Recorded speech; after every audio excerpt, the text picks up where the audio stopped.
Yeah, I'll load that too. Actually, that's a good point. I should probably tell everyone the server. I guess we want people to join first while we're doing this. Yeah. So let's do that. Let me post the INI first.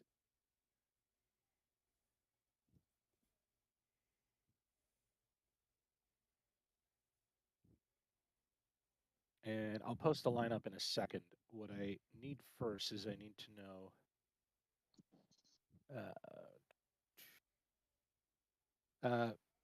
Let's see. Okay, I'm going to call out some people's names real fast. If you are capable of air-to-air refueling under pressure, just say yes. If not, say no. Okay. Prime, Yes. Rhodey, Yes. Mr. Old Craig. You know I can. I know. But the question is, would you like to do red air instead? Yeah, just give me the squadron that I'm asking for. I can't. It's our server's already up. Sure. Can't edit. Come on, you can pull it down. Yeah. Wait, what do you let's have on see. Red Air? The typical. We're Thing over that I anyway, always right? want that I never get. How many? He wants. So I we have. know what We he have an wants. extra. We have an. Yeah, we have extra people, and he wants like an F-22 on the red side or something. That's Okay. Let's. Shit, I can't count. 1, 2, 3, 4, 5, 6, 7, 8, 9, 10, 11, 12, 13. We can also just frag an extra blue flight. That's also a possibility. No, I want to go shoot Craig in the face. yeah. I second that. That is fair. Damn, Craig. I still want my F-22. He wants to take it like Pamela. All right. And last two names I will ask for. Juddy, can you refuel in the air under pressure? Yes. And debug. Yep. Okay. Okay. So Prime, you have your bucket of people you can choose from. Yay. I think what we have is good. I think that's everybody in there. Okay. In that case, we're going to put Old Craig on the other side. I'm going to make the last change here. Great. Okay, so We'll figure out something. I don't know what we're doing for red air. Killing them all. That's what we're doing for Red Air. Yes. Yes. Okay. So now I am going to change the stream here. So.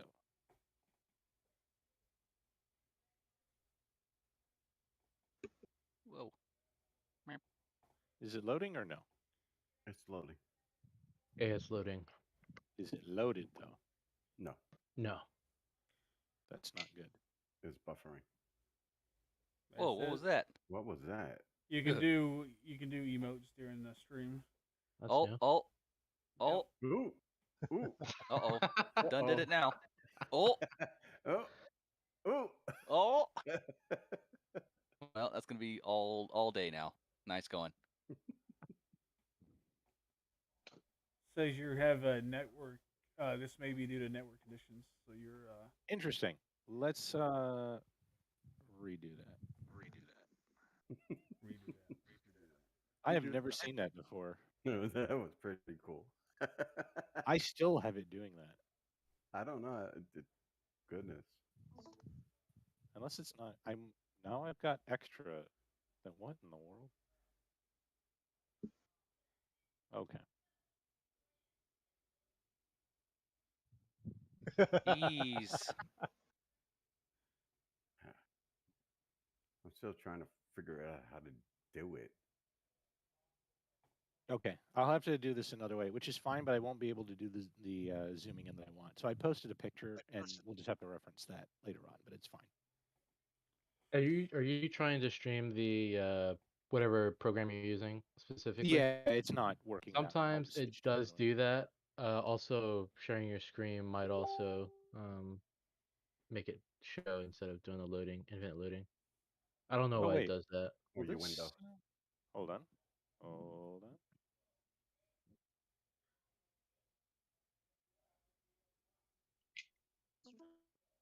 A different route for a There you giveaway. go. There you Win go. a Ford Bronco for a year. Oh. Okay, hopefully you guys can all see this. I don't know if you can see the Yes. mouse, but Yeah, and I saw your mouse. You moved it around. fantastic. Life is good.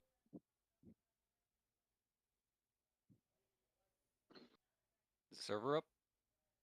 Server should be up, but I don't think I put the IP. Let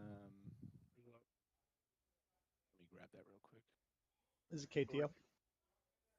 Yes, definitely Yes. KTO. But I think the 3 bar caps are in the same position. Okay, I'm gonna post the IP. That's I think the INI is already up, and I think this is this. We're gonna try this with the lineup.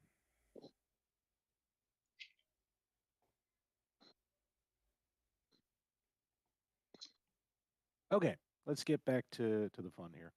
So we're gonna be doing beyond visual range combat today.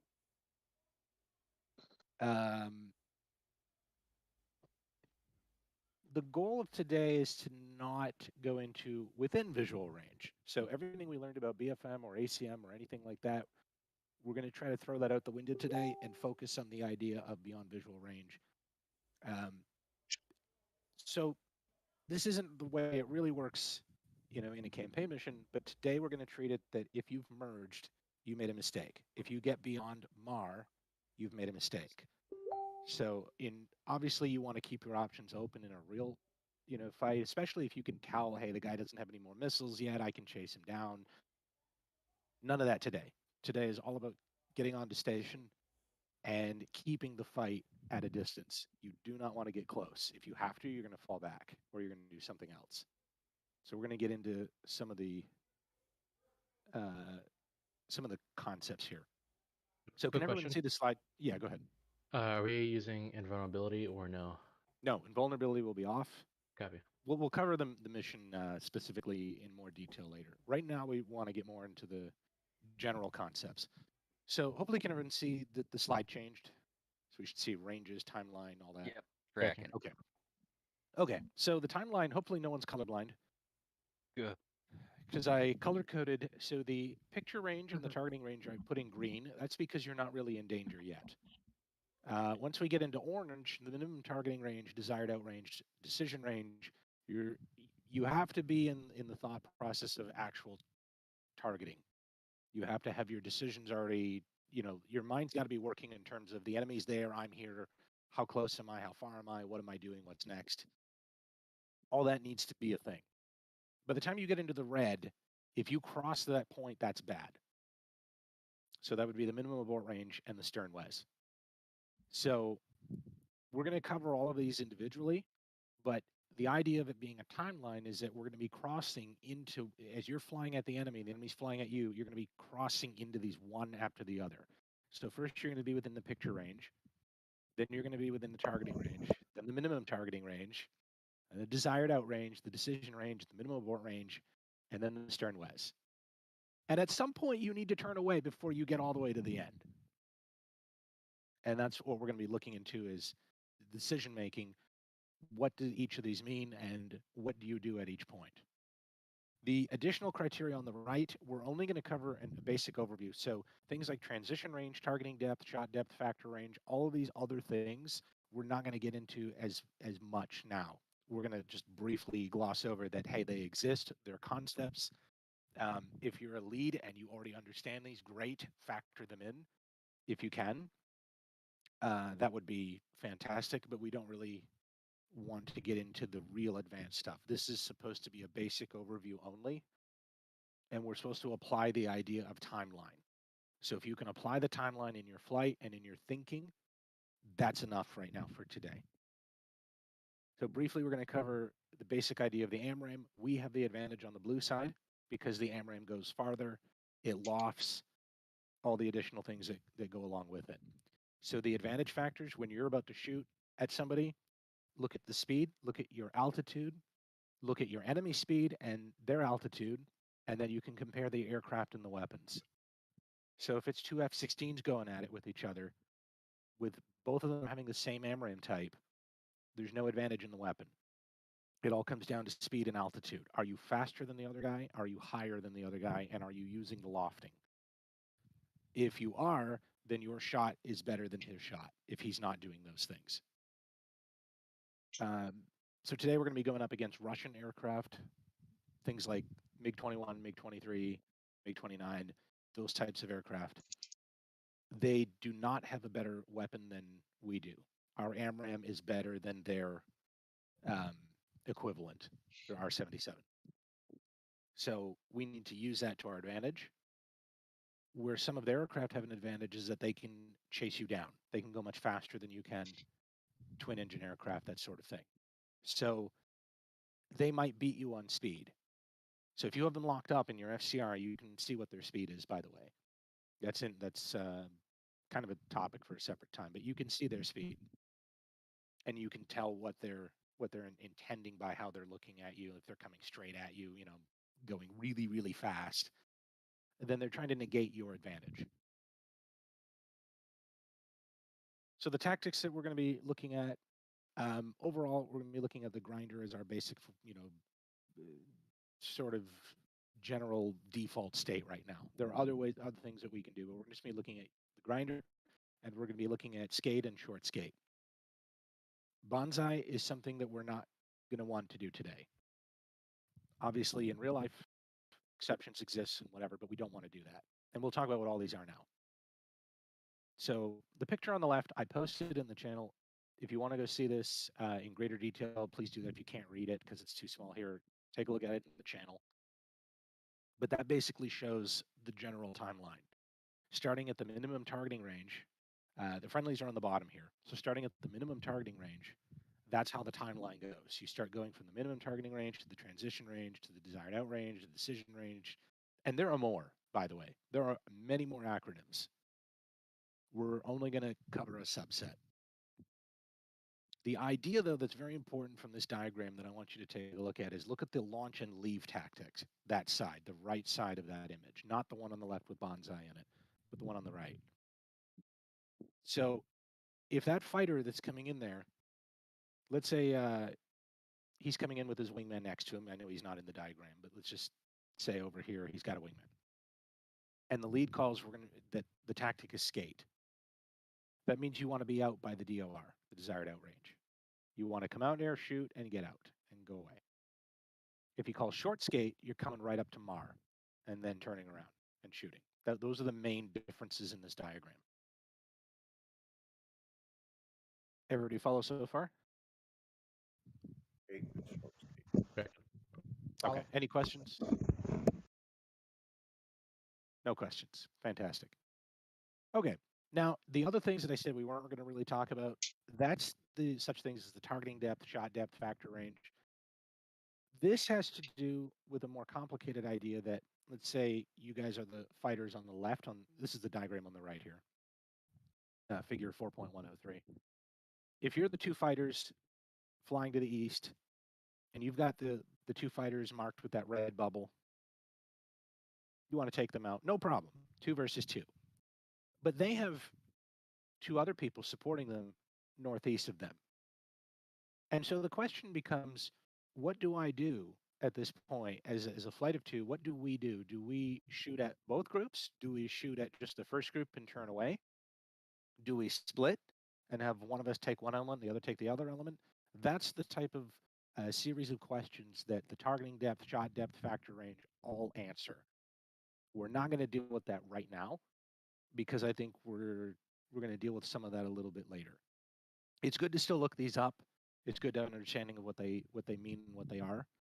But right now, the emphasis is going to be on the timeline. So whether you shoot or not is going to be a little bit more of just a discretion and the relationship that your flight has with each other right at that moment. So now we're going to get into the definitions real quick. So we're going to go through our definitions here, and we have the ones that I took from the basic employment manual. So the more official one is on the bottom. That's the one you really want to pay attention to. My note on the left is meant to be more of a simplistic idea of how we're going to deal with it. So the picture range, for example, this is just when the GCI is going to be a little bit more detailed. It's going to make sure that the group has a label So it's not just going to be group, bullseye, whatever. At the picture range, the group is going to have a label. It's going to have some sort of information for you. So in this mission, we're going to have 60 miles as our picture range.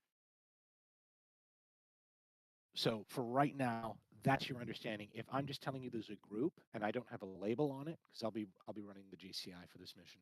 So if I just tell you there's a group, you automatically know he's probably like longer than 60 miles out from where you're at. There's no big deal.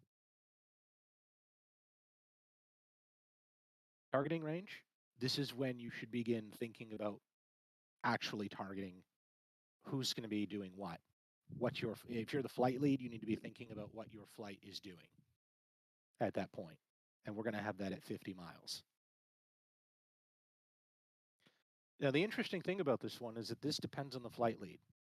The flight lead might be a little bit slower than another one or a little bit faster, and he might be able to tell his flight, hey, tactic is this, we're going to be doing this, 3, you sort on that, 2, you get to take this one. He might have it all down where he could have this to be a shorter distance. Other people, not so much. We're just going to go with 50 miles at this point. So that means we're going to back up a slide. So at 60 miles, if a group has a label and he's 60 miles away from you, you've got 10 miles. If he's coming at you and you're flying at him, you've got 10 miles as lead to decide what the strategy is. And if you both are screaming at each other pretty fast at, afterburner for both sides, 10 miles can go pretty quickly. So you want to make sure you have a plan. The minimum targeting range is the first section on our timeline now that I've marked in orange. And this has a very big definition here, very big amount of things that can happen. I'll leave this one up for a little bit, but the important thing to understand is that this is the range at which the fighters must have a game plan. You need to know what to do at this range.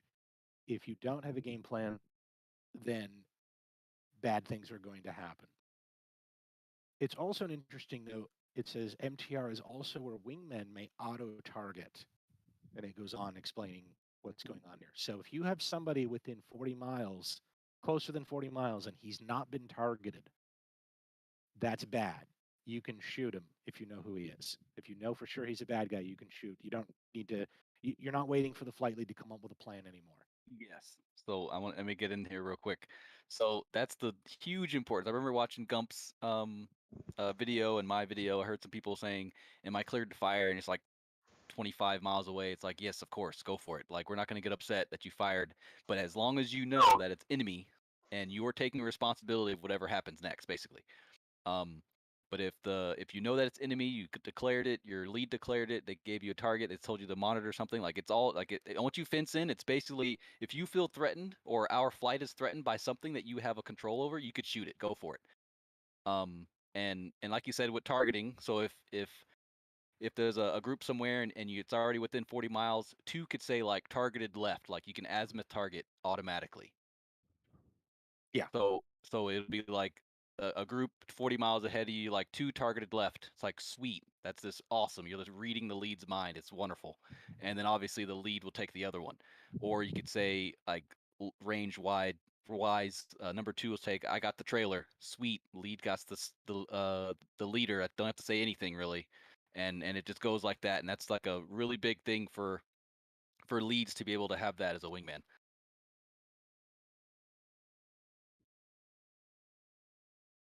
Absolutely agree with everything. It's just important, though, that you don't jump the gun here if you're the wingman in this mission. So 40 miles is going to be the range. And keep in mind, your radar may not be able to pick up everybody, depending on how you have it angled and whatever. So rely on the GCI to give you an idea of ranges. If he says something is, if you ask for, like if lead asks for a bogey dope and it's 20 miles behind him, the tactic is already out the window. It's a little bit more, a little bit dirty on that point. Dynamic, yeah.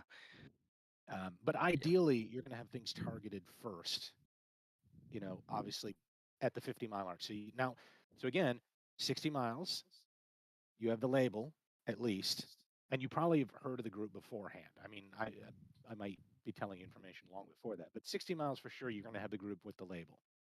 He's got 10 miles to make a game plan. 10 miles after that is where the wingmen are like, okay, my lead doesn't know what's going on. I guess I'm going to have to do something. But I wouldn't put it that you don't always have to just start like making your own game plan. You can just tell the lead, like, hey, we got these guys 30 miles out or 40 miles out, whatever. I'm taking this one, and then he might the lead might have some game plan at this point, like, or some reason why what you're doing isn't right. But at that point, take the initiative is what we're saying. If something's below 40 miles, talk to your lead, say something, do something. So this is where it gets a little bit more complicated in the sense of everyone's used to MAR. This is a different one, desired outrange. The idea is that you want to be able to shoot, go out, and come back in again. So this is in connection with the with skate. So this is where you want to be able to shoot, defeat any missile launches, and still turn back in. That's a key point here. And we didn't cover the minimum outrange, but it's basically, from what I gather, the best way of describing it would be it's like the last point for the DOR tactic to work. So there's no more that you want to start like turning back in on them beyond MOR. So we're going to have the DOR at 30 miles for this mission. So increments of 10, so 40 and then 30. So if you're given a tactic of skate, you want to be able to shoot at the enemy and turn away by 30 miles. Note, firing at 30 miles, you're probably not going to actually, depending on what you're shooting, you may or may not hit the target. But that may be a defensive shot, which is why you're doing it. Especially if you've got like a lot of people. If you've got like, if there's two of you in the element and you're taking on a group of 4 that's flying line abreast, maybe you want to shoot early. Just send them packing a little bit earlier. But a whole bunch of things on tactics can be discussed that are way beyond what I had planned here. Decision range, we're not going to really deal with this as much today, but it's good to know. This is where if you're spiked, so let's say you're flying at the enemy and you're going to do launch and decide tactics. That's that left branch in the picture, in the diagram. This is the point where you can try to defeat any spikes by doing a notch maneuver.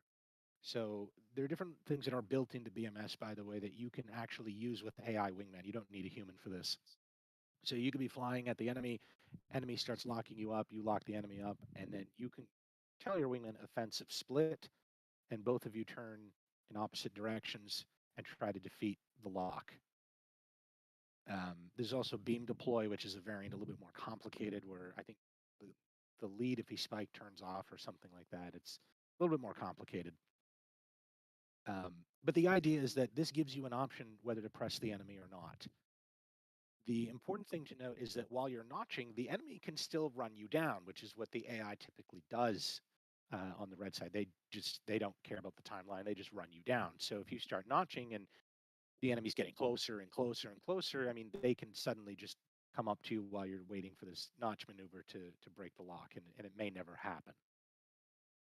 So we're going to have the decision range at 25 miles, but I'm going to ask that the flight leads try not to do anything within visual range if they can help it. Obviously, if bad things happen, this is, you're down to whatever, a Fox 2 very close or something, but try to keep this as far away as possible. And this is our favorite one that we all know, the minimum abort range.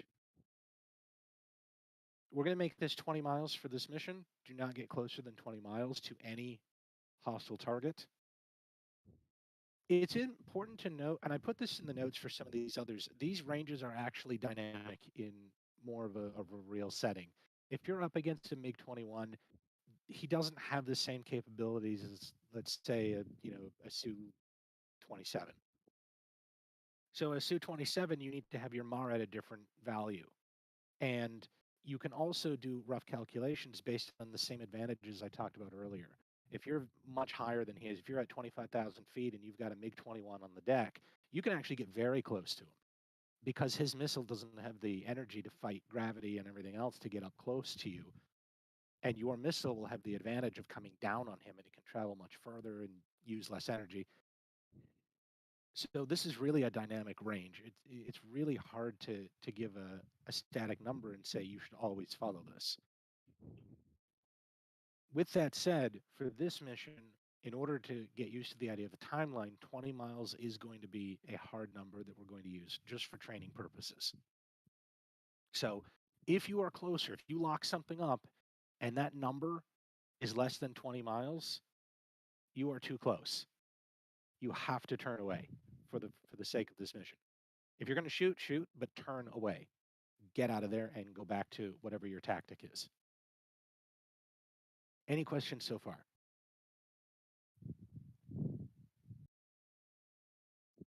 Okay. Now, this is the last one. If you enter into the sternwes of the enemy, you are dead, and you've also lost the jet. So let's not do that.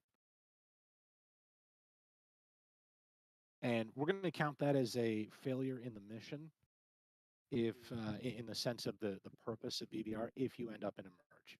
Obviously, if you do, fight your way out, do what you can, and get out and recover the jet as much as you can. But in general, I mean, it defeats the purpose of training BVR if everything turns into a merge. So we're going to try to stay out, never get into the sternwes of the enemy. So if the enemy has the equivalent of a shot at like RTR, that's too good. You've gone too close to him. And assume the enemy has the same like dynamics launch zone as you. Just assume that all the time. So if you're within RPI, they're probably within RPI. Like you just have to assume those parameters are there. All right. So tactics. What are we doing today? Well, the first thing you do is follow the timeline. So know where you are on the timeline. If you have to, even take these notes, write them down, have the key moments written down. You want to think about the targeting range, the minimum target. Especially if you're a wingman, think about the minimum targeting range, the DOR, and the MAR. So the desired out range and the minimum abort range. The next thing you want to do is you want to follow the tactic. If lead is telling you that we're going to be doing short skate, you know MAR is the number you need to have in your mind when you're about to go out to fight and turn away. If he wants you to do skate, then you want to shoot by the DOR, which in this case would be 30. And the leads can change things up a little bit if they want, but this is the general thing what we want to do for the tactic. So an example for, we're going to do a grinder. We're going to have an element go hot over here. So let's say 1 and 2 are going hot. They're going to take their shot. They're going to go cold. When are they going to go cold? Depends on whether they're doing skate or short skate.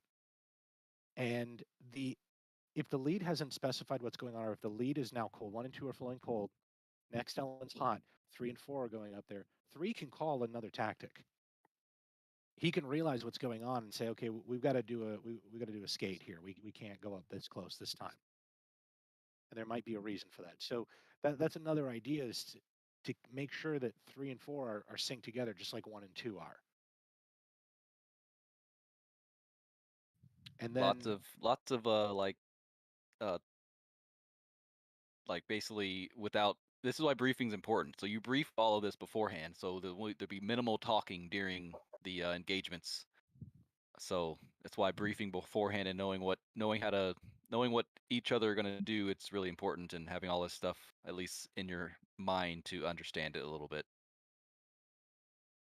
Right, and that's why when you think about it, just saying the word skate, so it's just like, okay, 1 and 2 will take the lead out, whatever the target, the first 2 guys, 2 sort left, skate.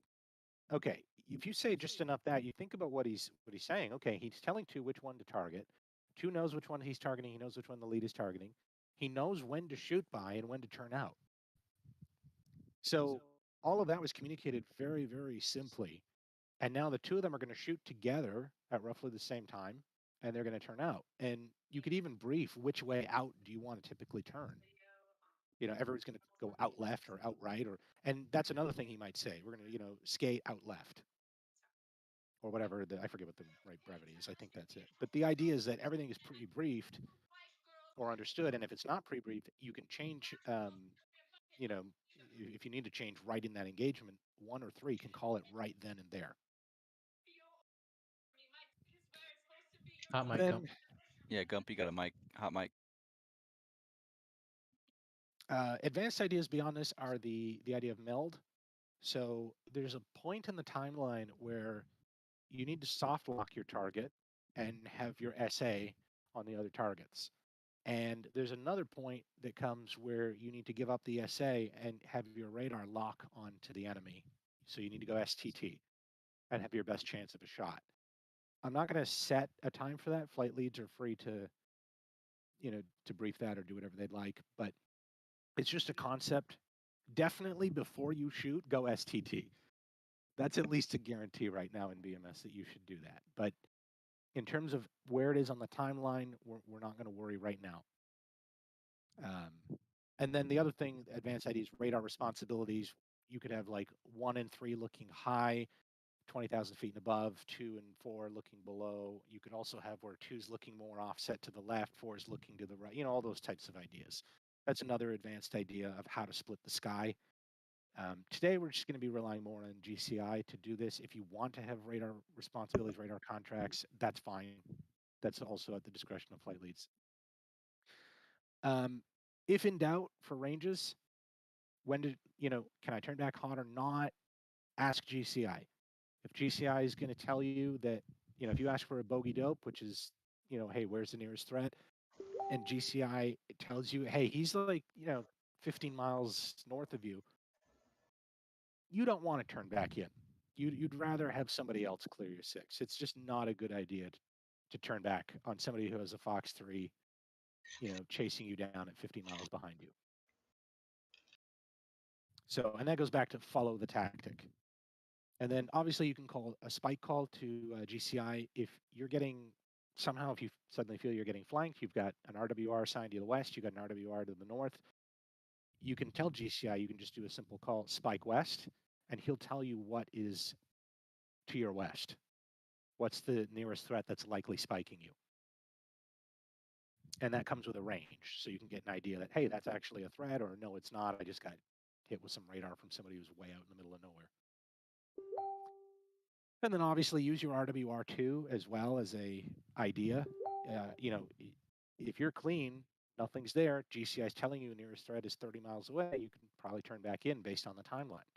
On the other hand, if you're spiked, you may want to get clarification from GCI, spike north, and if you know he's, 50 miles out, okay, he's got good radar, but 50 miles means you can turn back in. So those are the things you want to think about. Obviously, this is all in connection with an element covering you. You want to use the grinder tactics appropriately. Yeah, These are the reference. Oh, go ahead. Either element, or if you're within elements, either another person. So you have either two elements of 2 people or 2 wingmen. So to be able to turn back hot and do the what was it, the cold tactics. So yeah. And if you're both cold, sometimes it happens all the time.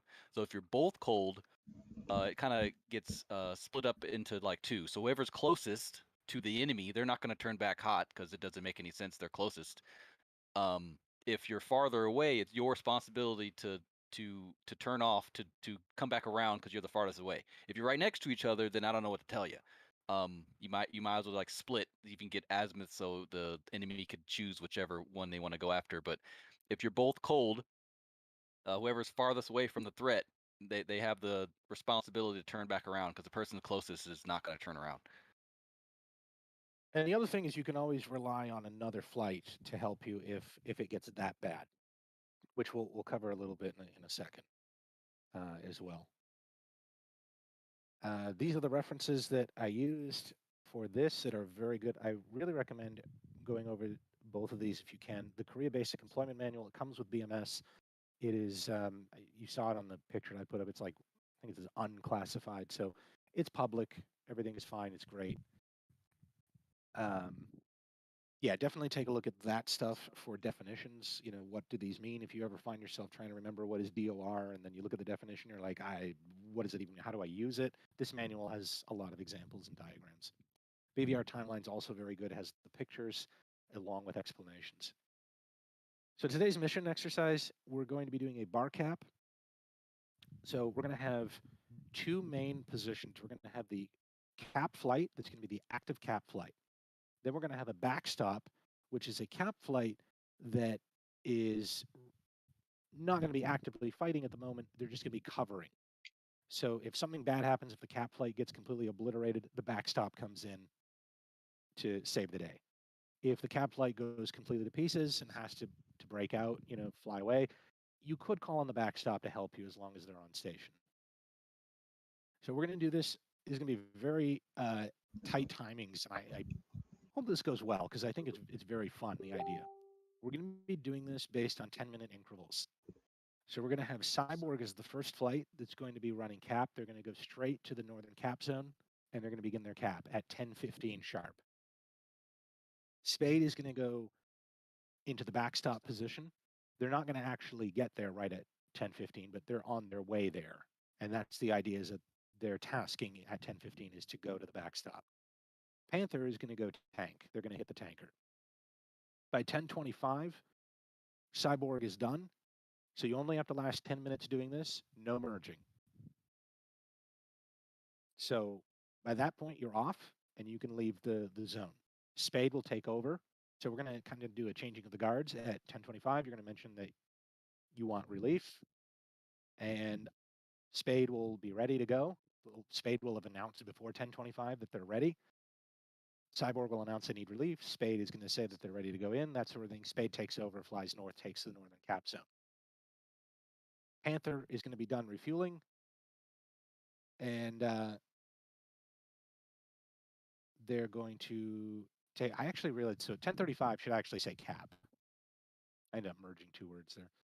So at 10:35, Panther's actually going to be capping. Spade's going to be RTB. So Panther's going to be the only F-16 flight, and they have to last 10 minutes. Also, same idea, on their own. Then by 10:45, the package is relieved by an F-15 flight. Two F-15 flights, actually. We're saved. Exactly. So one thing you might want to do is when 10:15 rolls around, if you're Cyborg, you can actually set a timer. You can either look at the clock and just say 10:15, 10:25. You can do that. The other thing you can do is if you want to launch a 10-minute timer, you push time on your ICP, so I believe that's number 6, and literally just hit the plus on the or the increment thing on the ICP panel. Just a hack time. Yep, and it sets the hack time, and you can count. It'll just count up, and when it says 10 minutes, you know you've been on station for 10 minutes. Obviously, you can do the math yourself. If you look at 10:15, 10:25, that's great. What I'm going to stress is that the enemy is going to be on time. I recommend that everyone here be on time, or it's going to get a little bit ugly. So if there's any questions about the timing, you know, do I have time for this? Do I have time? Probably not. You know, at 10:15, Cyborg needs to be there, and they need to last the 10 minutes. And I wouldn't stay too long. Don't think like, oh, I'm doing, like if you're Cyborg, don't think I'm doing Spade a favor by staying here. It's like, no, just figure out a way to get out at the 10 minutes and let them come in. Unless they're not ready, in which case, you know, if they drop the ball, then you can stay or leave depending on how it goes. But this is the mission, is to have all the working parts working and moving at the same time. Any questions on the mission?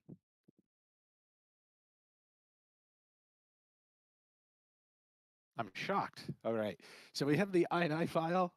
INI files there. Flight leads can brief TAC in and everything. We're going to, obviously, we have the standard procedures where they match the Victor block and everything, and that depends on where you are in the package. Double check, by the way, just because you're the first flight there doesn't mean you're going to be 15 on Victor.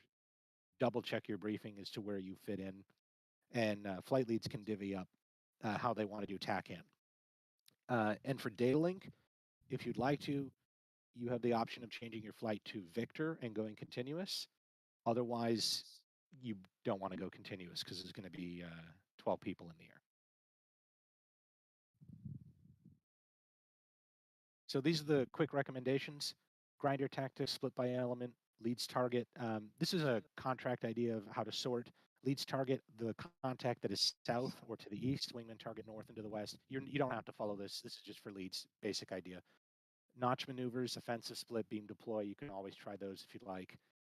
And then keep in mind station time is short. You only have to last 10 minutes. Don't worry about your fuel. Burn it. If it's going to mean you're going to get a better shot, go into afterburner, fire, and get out. Don't die with missiles. If you've got, 4 targets coming at you and you've got 6 AMRAAMs, use them. Don't die with that. And then obviously, lastly, just don't die. Use the GCI if you need. You've got me on the radio. Call sign will be showtime. So when you take off, check in as lead, and if you're hot, and based on our comms training that we did before, if you're going hot, if you're the element lead, if you're the flight lead, if you're the wingman who's the only one going hot at the time, call into GCI. If you Fox, call that on uniform. And there's a lot of discretion for the flight leads here, obviously. Please check your loadouts. I didn't change them. They probably have sidewinders. You probably don't want sidewinders. But that's typical lead things that they can look at. So additional ways to practice: if you want to get good at BVR, fly more cap missions, frag your flight, frag a relief flight, hold your station time until relieved. That's a good way of trying it. And then lastly, our other GCI, resident GCI, is stuck working and was not able to attend tonight, but said to say hi, and that if you don't say hi back, you're a very rude person. So just thought I'd throw that in there. Hello. Hello. 你好吗？可以讲华语。 I agree. Hey, Bible. So I assume we're supposed to stay in our cat boxes. Is that correct? In terms of Yes. north-south? Okay. Yes. Right. So the whole idea is that the backstop is not supposed to engage unless there's a leaker or unless the cap flight has fallen apart. Mhm. And then the backstop is going to hold the line. Or if the cap flight gets shot down, then the backstop can move north and try to take more ground back. Mhm. So in terms of like the fuel, Cyborg can burn as much fuel as they want getting in there, and they just lap the last 10 minutes. Spade has to be a little bit more judicious about sipping the fuel originally, but again, it's only a 20-minute flight by the time they, the action starts, right, for them. And then Panther's going to RTB, or they're going to do air-to-air refueling, and then they're going to have to hustle a little bit. So Panther's got the harder task, and if everything goes well for Panther, it's going to be very impressive, and it's going to look great on the TAC view. Yeah. And I just say Any for other Panther questions? is you don't have to completely refill with fuel. You're just kind of using The the motions. AAR to get some fuel and stay out of the way. Yep. That's it. And and getting in the motions into, like, if this were a real mission and we did do AAR and we did have timing, it would be nice to be able to do it, with good timing. So that it's an exercise in that. So it doesn't really matter. Like if you guys have fuel or don't have all the fuel, as long as you're on station by 10:35, that's fine. Yes. Doesn't matter. And this is what TBT and campaign flights would be like. Yeah, this is about as real as it gets. With longer station times. Yeah, with longer. Yeah. It'll be like yeah, 30 minute station times. And if you're still alive, you come off, you go to the tanker, get fuel, and if you got missiles, you go back. Yep. Oh yeah. So with Yes. that being said, with missiles, so I heard from someone, if you use the Bravos, they're better than the Charlies for now. What? That's correct. So I think someone was doing some testing and they've noticed that. So, yeah, might want to take a little bit more Bravos than Charlies today. Yeah, there's a data error. So yeah, Oh, in the 120 logic. in the C specifically. In the sea, it's got a little bit higher drag than it should. That's interesting. This Interesting. update has all been about incorrect drag. Well, update 2 is right around the corner. No, I know. I'm not shitting on you guys, Badger. It's just interesting how. They adjusted a lot of things. Or at Well, least yeah. put their hands and stuff. Yeah, and we had the multiplayer drag issue. That one was fun. Yeah. It's interesting. It's just interesting.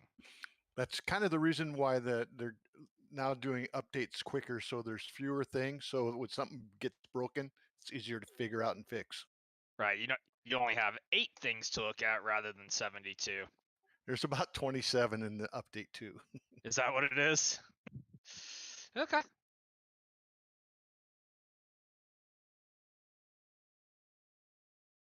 All right. So I think, do we want to take our break now and then do the IBC check and then start up?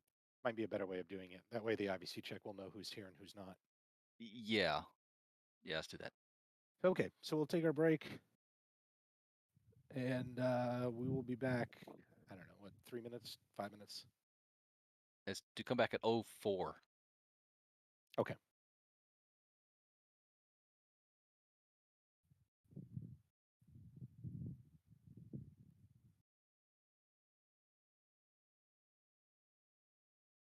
Your jet's taking off. Yeah. Time's still rolling. Where, Vegas? Yeah. Oh, I thought you meant in BMS. I'm like, Oh, no. I'm like, No. fix Huh? that shit. Like, Yeah, make why it are you, make it not. You're a senior guy here, Prime. Why the fuck are you so nonchalant, buddy? Like, Oh yeah. let's show concern for things. I see the whole mission going sideways. That's fine. Yes. Got 12 people watching the stream. Get some. So everyone say hi to the streamers. Hi, stream. Hello, Prime and Prime's 11 other accounts. Yes. Oh, that's Ni good. hao no, ma. I'm one of them. It's only 10 other accounts. Oh, okay, that's fair. So am I. Quick, say something in Chinese. I can't What's think up, of anything right now. Beijing? Konnichiwa. Oh. Oh my god. Japanese. Oh my. Next thing he's going to say is Korean. 안녕하세요. No, we're from the motherland. Ni hao. There's Chinese. That's Chinese. Привет. Where's the Van Hoff?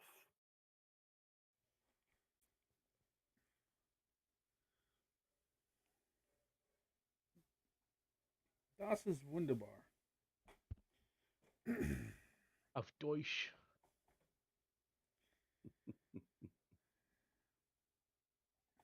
And Prime is now banned. I didn't do anything. Doesn't matter. You're responsible for our actions. Yeah, you're right. Seems to be a trend. Get better friends. Yeah. Do you really get banned if we say No. something? Oh, so I can say Trump. Oh, I can mute all of you. I'm Mexican, so it doesn't matter if I say Trump, whatever. Oh He my got goodness. muted. Well, All right.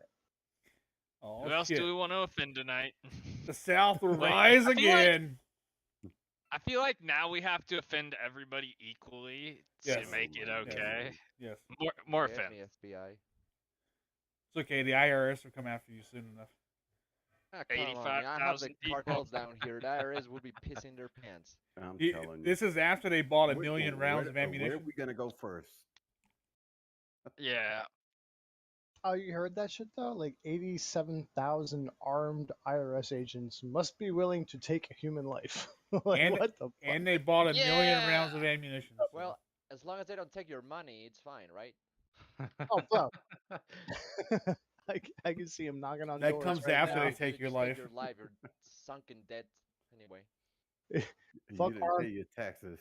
Fuck armed robbery. he's They're just like, yeah, shoot me. armed house evasion from the IRS. Give me your shit. You're being audited. Yeah, Ar- right? I heard you sold a bicycle back in 1992. Did you file taxes for that? Yeah, I'm gonna say it right now. Wrong house, motherfucker. It would be nice if I can afford a house. Yeah. Oh, Well, wrong cardboard box, whatever. A 2-story cardboard box? 2-story box? Holy crap, one with swimming pool. I'm loaded, bro. I could beat that. I got a shopping cart. Ooh, it's mobile. Oh no, Mobile that's home. just that It's is mobile. yeah. Oh shit! Now I'm banned. It's steel, so you can survive something greater than a But cardboard. it has the holes in it. Yes, that's your air conditioning. You need to breathe, bro. Yeah. Oh well, it's because it's structure. You need the walls still. Just the structure. I get wet every night.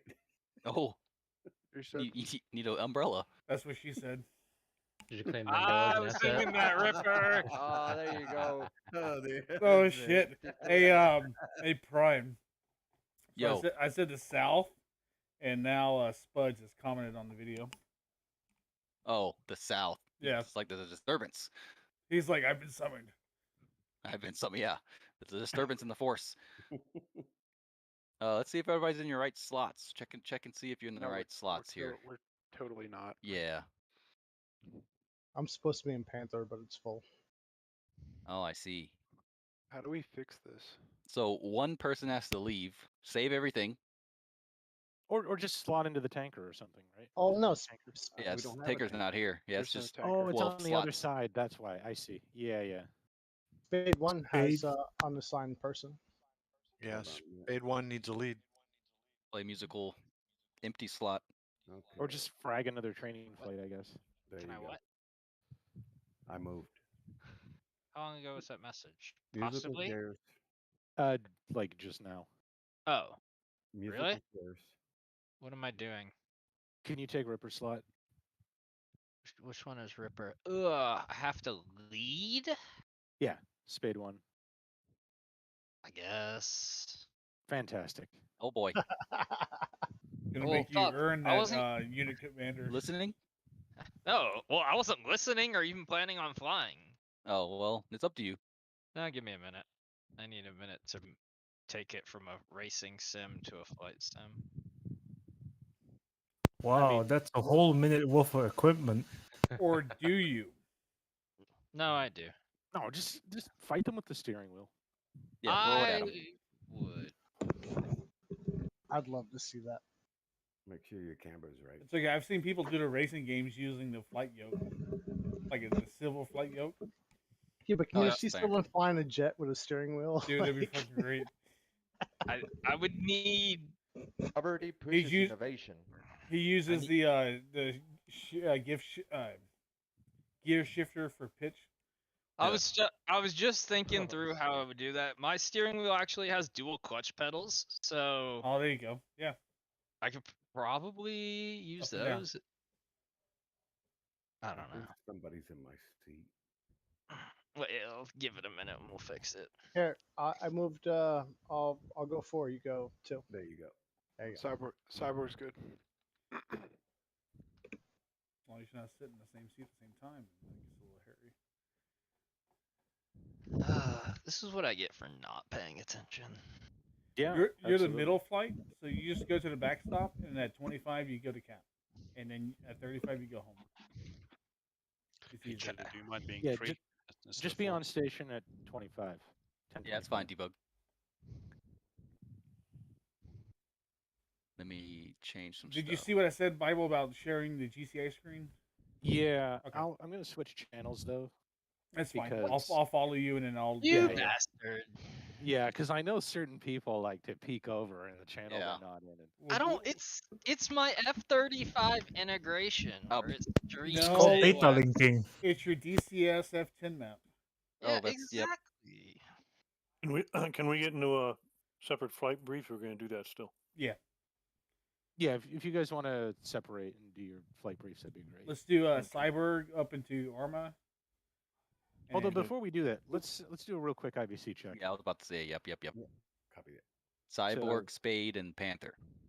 I'm not even online, so skip me.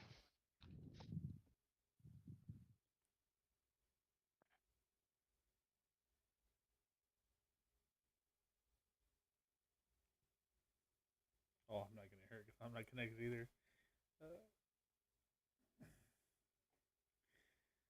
Alright, we give them a second to go through that. I will not be flying, but I'm gonna show the radar screen that Bible's gonna be watching.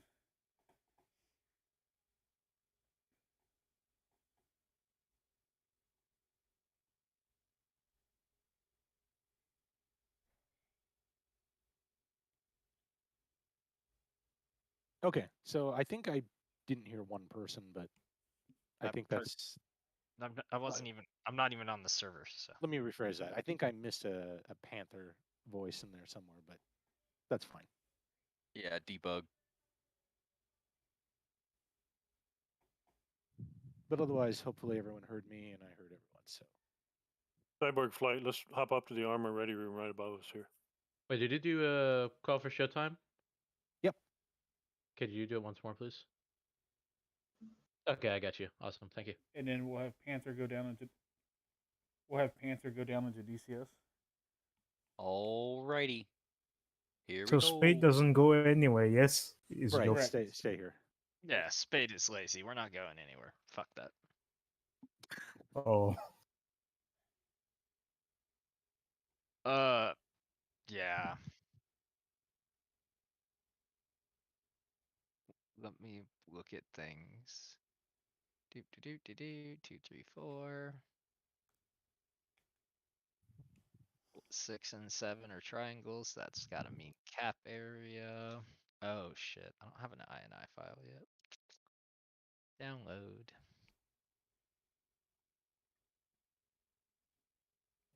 The easy thing for Spade is that I basically had it that if you follow your flight plan, you probably will reach the northern cap zone when it's time to get on there. For real? Yeah, probably. I mean, You your could station time is 10 minutes, so you have to get on station. You got to be at the northern cap zone, holding it down at 10:25 when Cyborg is leaving, and you have to hold it for 10 minutes until 10:30, and then you'll be relieved by Panther. Does a TE INI still going in campaign? Yep. Cool.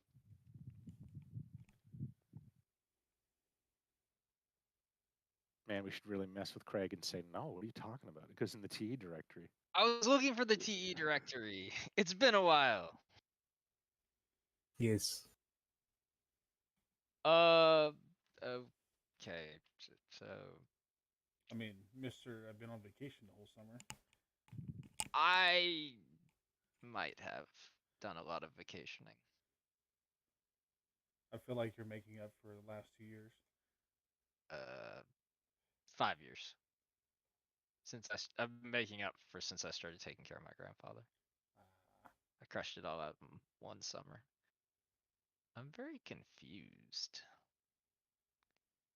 So, what was the girl's What? name in Amsterdam? Either Anna or Mariella. Somebody reply to him. 5x5.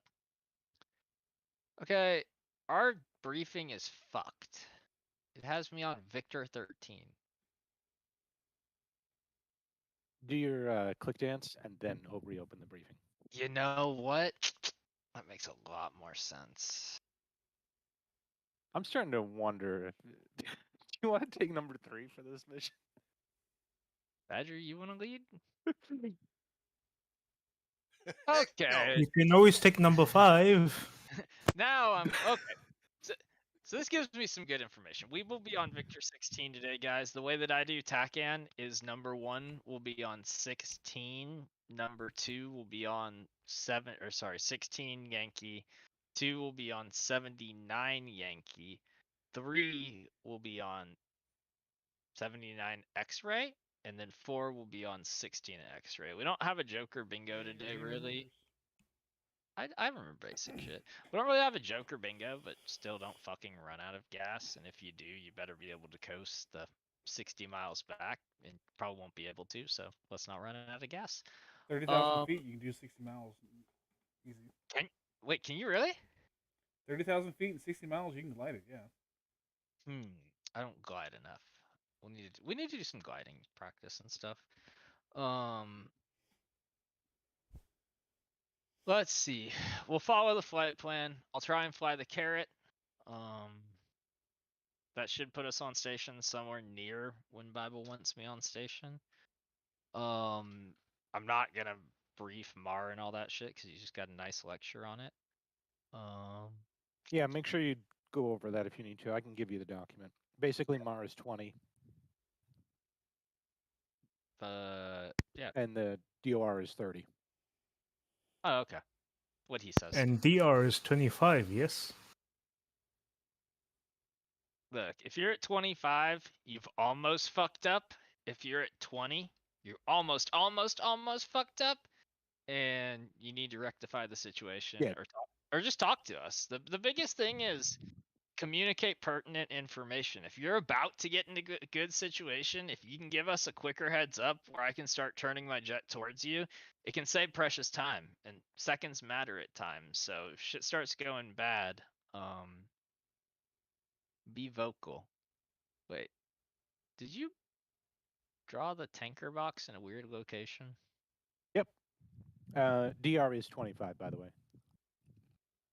So DOR is 30, DR 25. Minimum Bible, abort range 20. what's up with this box you drew for the tanker on the INI? It's like over the airbase, very far away from the tanker. Bible, can you share BMS? Here, wait. Hold up. Look at this. Why do I have a box here? Is this our cap area? Are we capping over the airbase? Or are we capping 6 Oh. and That INI did not load correctly. Okay, stand by.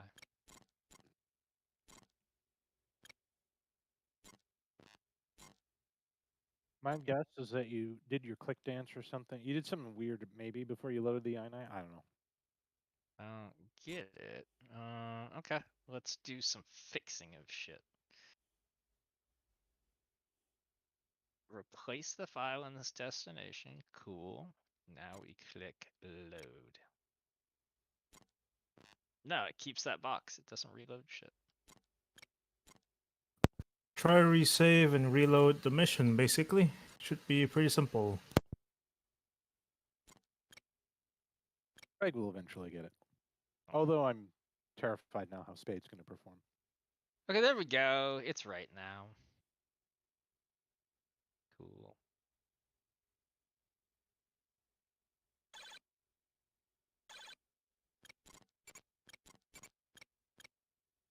I just wanted a little F-22 to shoot some missiles at people, and now you're making me lead stuff. Okay, this is much better. Who do I have? Can everybody here refuel? Don't make them refuel now. I can refuel me, yeah. I can hot pit. No, air-to-air refuel. Have you ever tried it, Phantom? Well, the answer is yes, I can. It's just that I took a lot of time. I did complete it on the check right, so that means something. And I've practiced it a lot, but I just find it hard with minimum with emission control. Yes, that's the right one. I gotcha. Okay. We'll see what's up. We might gotta do some tanking. Oh, I should turn on track IR.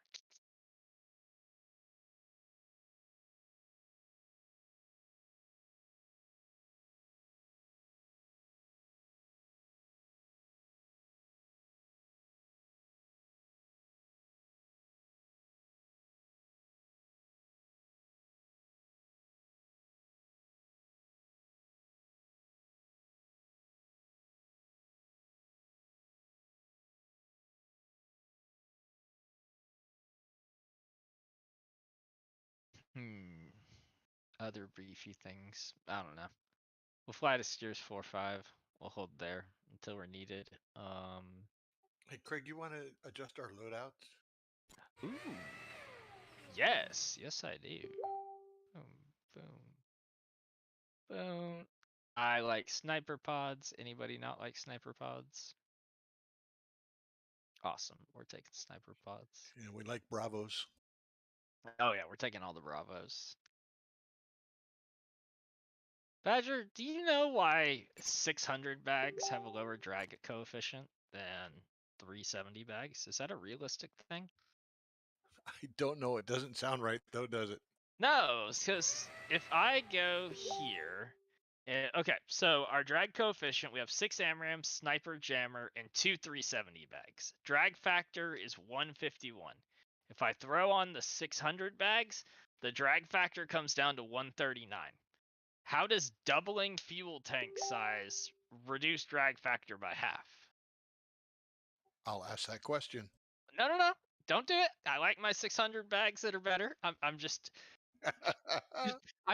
posing something that I should have never opened my mouth about. But that can't be right. I don't think. Maybe it is. I don't know. Would your Okay. performance still be sucky because of the weight? I've never done dog fighting or turn rates or circle fights with them, so I really don't know how they perform. But I've done BVR with them, and I've not had problems with them.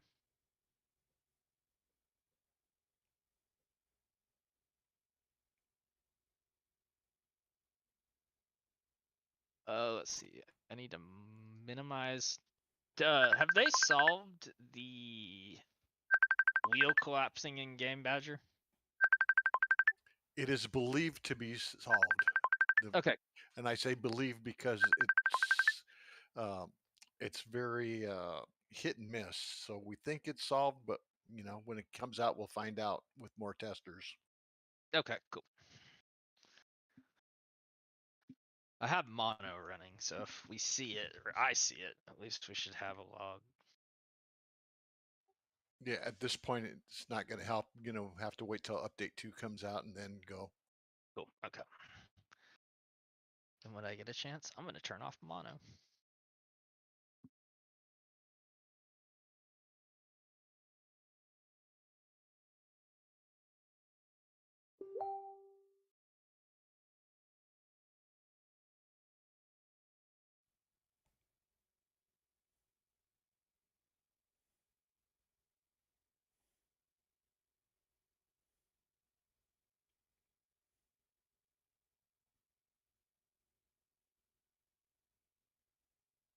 Yo.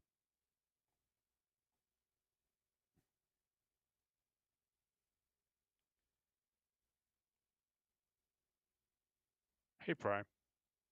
Hello. What's up? An unrelated question. Is there a way to make the 2D window a bit bigger? Not necessarily increasing the resolution, but kind of stretch it so it's a bit bigger. No. Okay. Yeah, it's the size it is. Okay. Thanks. Yep. All right, let's go ahead and head up back to BMS ready room. Copy.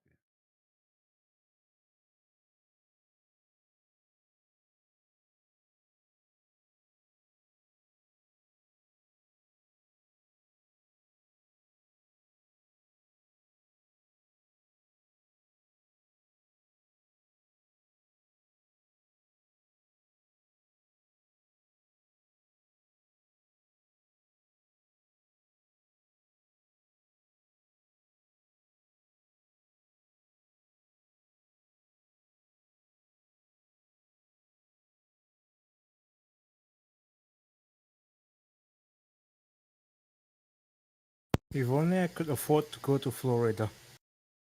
No. You kind of sound like you might be far away, so it can be expensive. Nowhere is too far for the F-16. I don't know. I wonder what the F-16's flight time capability is with air-to-air refueling. At that point, it really comes down to pilot, but how long can the engine run for?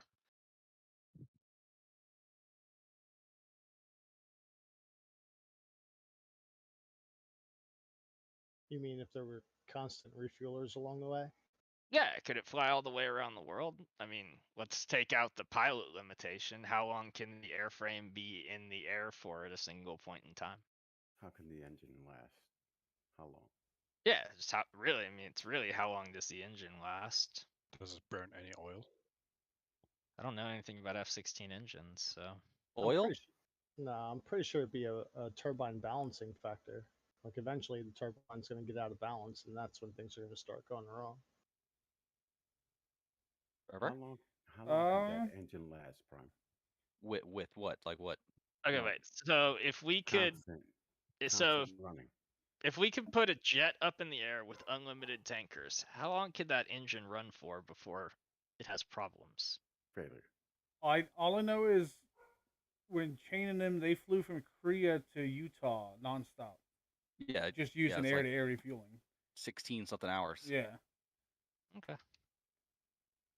Wait, I heard about the rocket being 20 days. It's not a jet though. No, that's a Cessna 172. It was longer than 20 days. Yeah, something. Yeah, Oh, he did I think it was like a month or something. Yeah, it was like 30 too. to 50 days, 30 to 60 days. And they did Then- ground to air refueling on that, right? Yes, they did. They had a truck. Yep. Them B2 boys stay up in the air for like days. Well, yeah, it's They got potties and everything. yeah, and they got Okay. they got a microwave for food. Yeah. 64 days, 22 hours, and 19 minutes. Yep. Yeah. Yeah, when the B2s strike in Iraq or Afghanistan, they fly around the world. So they fly from Missouri to the target and back, making a complete loop. Yep. Flight. Yeah. So you send a jet that doesn't burn fuel like gas, or burn oil like gas. Because of course, if you go up there and all your 9 quarts is off, it's like now you have low oil pressure. So yeah. All right, come on, the flight. What's going on? Let me hop up and see what's up. However, if you press the OSB, it'll actively show everybody in the flight what you're targeting. Yeah, so Yeah, and if you want to send me a target, Diego, you would hit the number 1. yeah, bottom line, if you're locking up a target and you plan to shoot him and you're going to commit on him, tag 4. Sure. I think Diego's 4, right? I'm two. So I would tag 2, my take my 2. number. I Yep. would tag my number anyway. Okay. And Ripper, we're about to jump back down, so. Okay, yeah, I was just checking. Everyone else is good to go. Okay. Okay, they're finishing up now.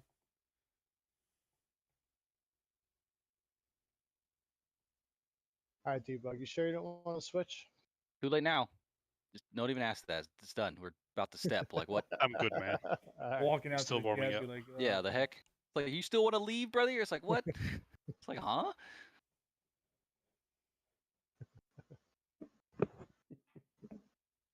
Reminds So me of the comedy sketch where these guys are going out to save the world, walking down the flight line, and one of them is walking a little weird, and the other guys are realizing how cool they look walking to save the world, so they make them go back and walk again. do it again. Like do it again. 12022. I remember some story somewhere. I think it was a crappy YouTube comment. Can't really trust if it's reliable. A Navy operator accidentally actuated his handgun in the ready room, and he walked really funny for the rest of his deployment. Oof. Sounds awful.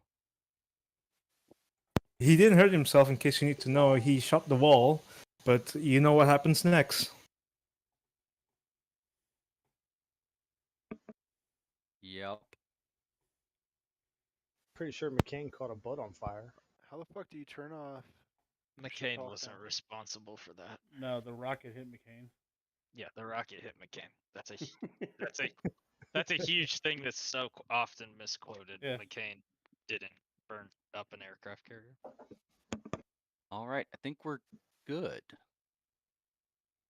So if you're here, mute your mic. Do that again. Test on this Discord. Yeah, I hear you. I hear you, man. Man. Okay. Cyborg flight. Make sure you get out of that push to talk mode for.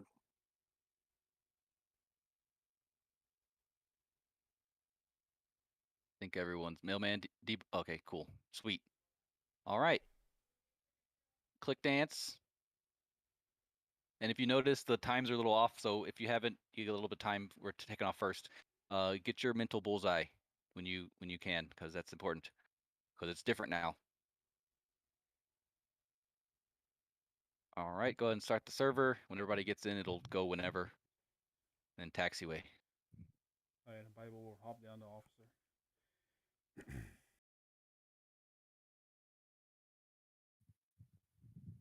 All right. Server is ticking.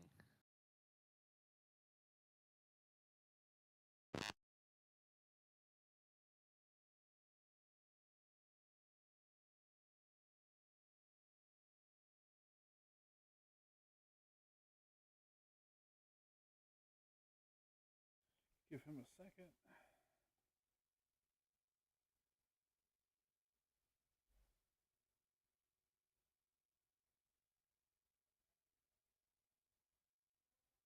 And now, whenever you're done, make sure you take off taxiway. Yeah, hold on, I almost forgot to update my keyboards and weapon delivery planner.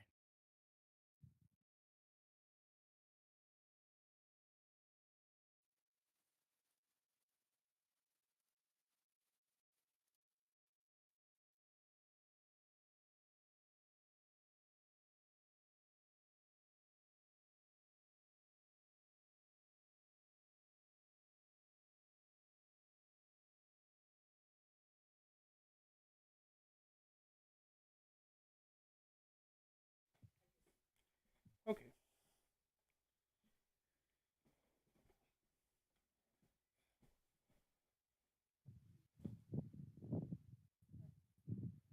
All right. Let me get my colors going here.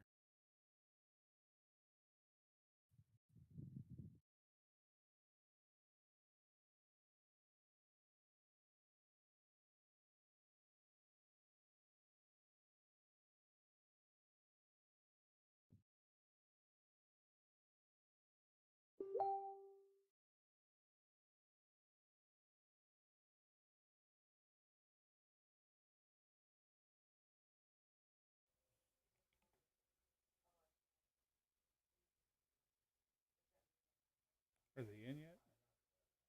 Server just loaded into 3D.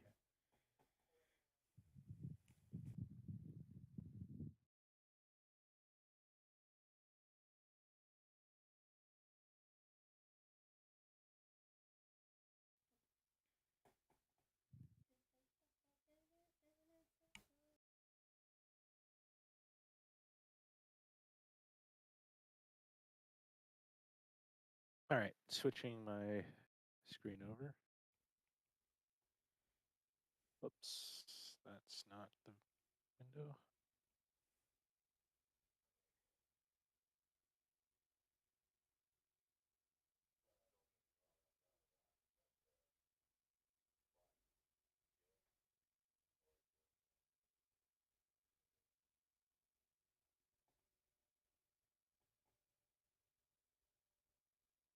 One thing I realized would have been nicer is if I had committed to 3D and then had the boxes drawn. So maybe that's something for me to think about next time. You're able to put the boxes over it? I mean, I could, but apparently it won't read the INI file unless I'm in 3D. I wish F4 Radar got a little bit more love. Yeah. It'd be nice if you could just load it. Like, Yeah. I mean, even if I just dragged an INI file onto it, it would be nice. yeah.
we go. First bad guys are showing up.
Panther Showtime Alpha Check 178 136.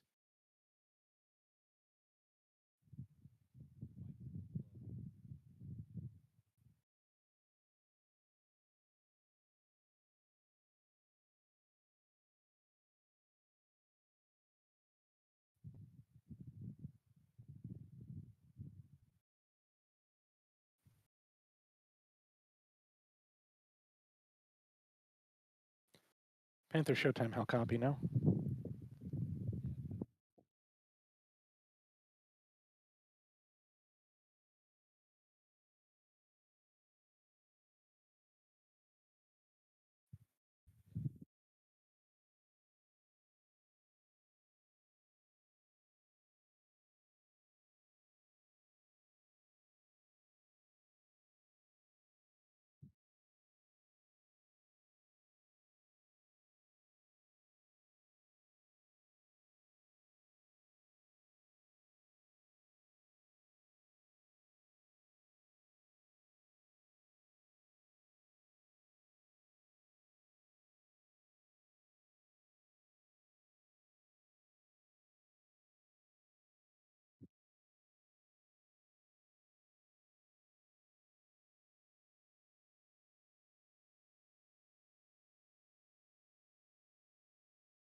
Showtime is on 14.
Okay, I'm back. Welcome back. And I feel like an absolute idiot because I had your shit muted this whole time, so nobody on the stream could hear what the fuck you're saying. All the radio calls. That's okay. I'm not even streaming theirs, so what you'd have to do is you'd have to get onto IVC. That might be a better way to do it. Actually, yeah. Just load IVC on frequency 339 or 750. Yeah, I'm fine.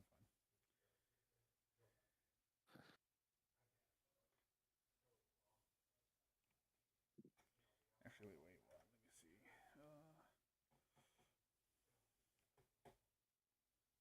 Showtime Southern Group, print, Fishbed.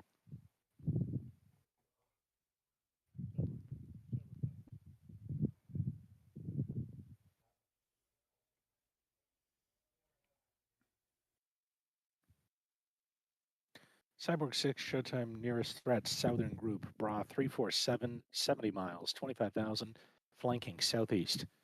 2 contacts, hostile, follow on, 18 miles.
I have digestive cookies. Yo, Rupert, you still here? Yeah. Yeah, this is about to go down now if you want to see the first action. Yeah, I'm watching.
Okay, so now they're 30 miles out. And they haven't fired yet. This is not good. 25 miles.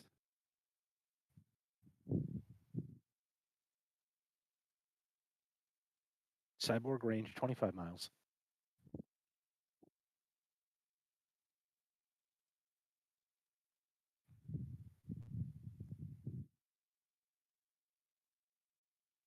Yo, what frequency are you on, Bible? 14. Oh, 14. Thank you. Cool.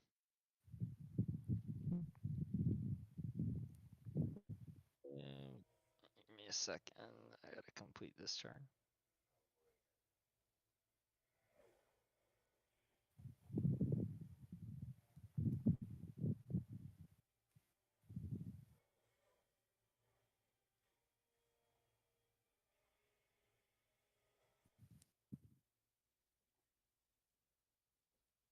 Thank you.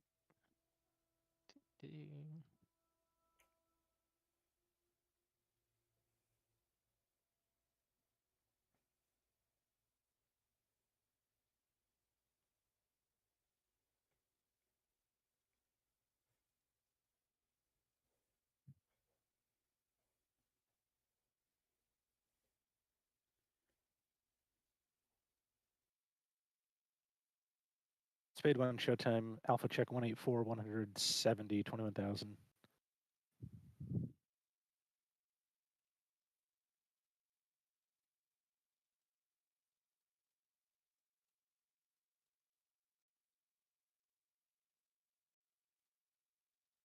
Cyborg 6-3, range 20 miles.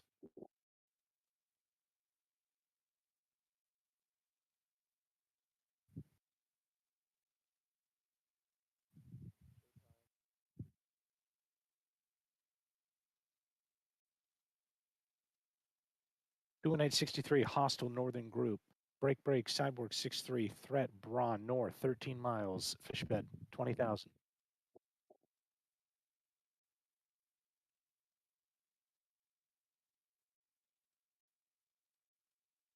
Cyborg 6-3, off the nose, 10 miles.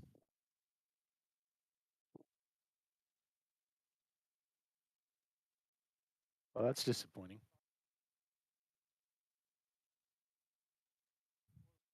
Yeah, no kidding.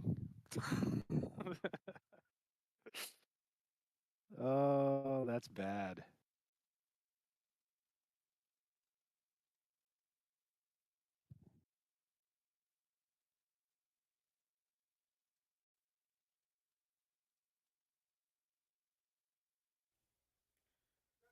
They fired?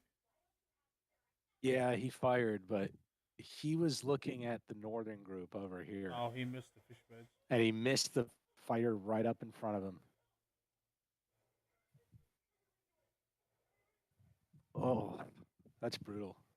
Thursday when we do the PvP, the first couple rounds we won't shoot, and we'll have you call. You know, if they break that Wes, then they're dead, and then they have to flow back.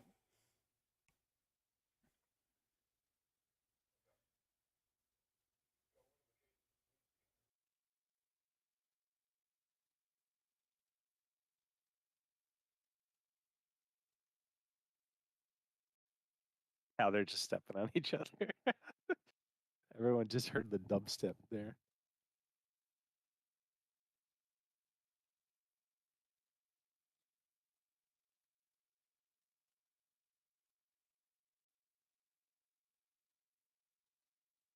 Cyborg 6-3, you have a bandit Bra 114, 9 miles off to your left, 27,000. Has he been splashed?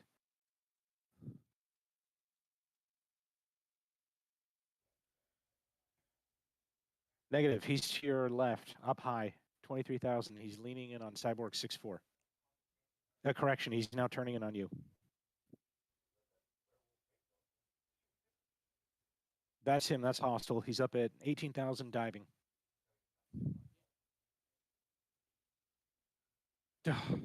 What's in game time? It's 10:19. I guess they got. So they should be off. Spade should be on. I mean, sorry, they should be on for another 5 minutes. Yeah.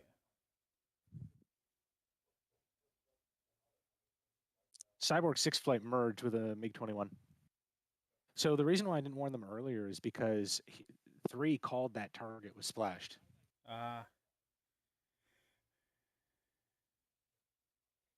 This is actually good. This is going to make for a really good debrief.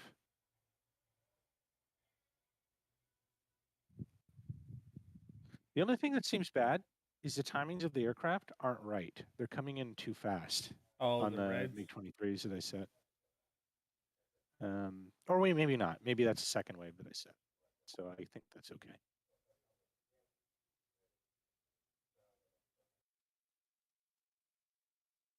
Cyborg 6-1, nearest threat, Bra 03123, 17,000. That's the Tupolov group, northern group.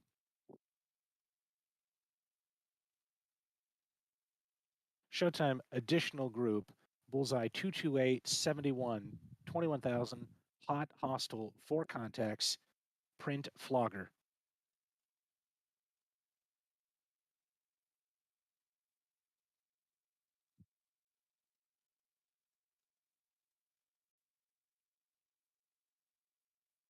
Cyborg 6-1, that additional group 30 miles out from you.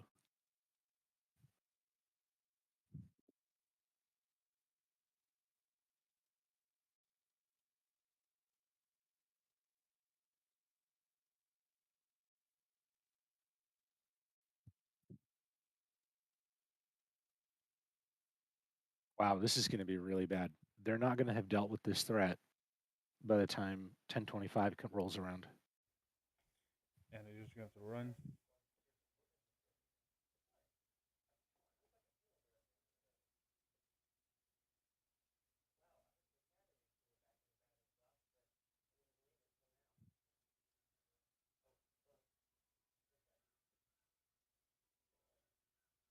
Okay, I see what he's doing. He's resetting so his element will take the shot. Cyborg 6-3, range 35 miles, additional group.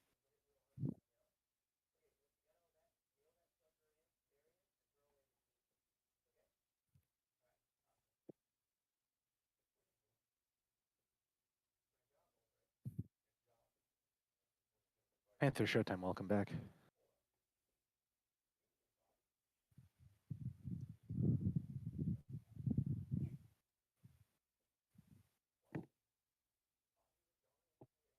I'm going to say now I think Cyborg is in complete chaos.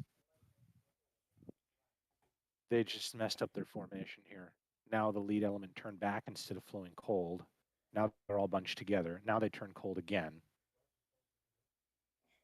That presents shooting problems. Now they're all past Mar. Yeah. And they're about to all be merged in one big cluster. So now 2 of them fired. Yeah, this is chaos. And by the way, I didn't tell them the bombers are like completely decimating our early warning radar station we have out there.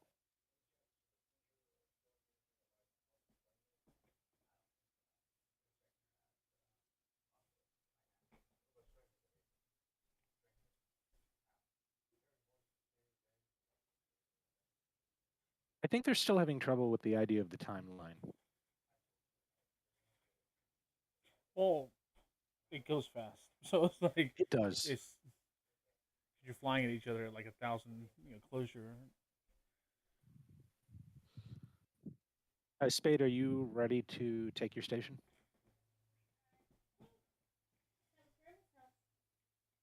All right, less than a minute. Yeah, tell Cyber when it hits 25, you just turn and burn. All right, Spade, continue north. Yeah, Cyborg 6-3 just yelled he's defensive. No, he's like merging. Cyborg 6-3 merged.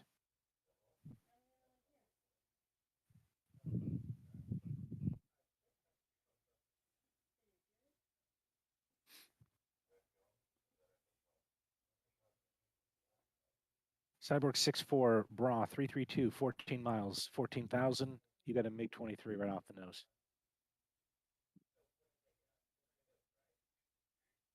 Cyborg 6-1, straight ahead of you, where your wingman is your number 2. Bra 347, 9 miles. He's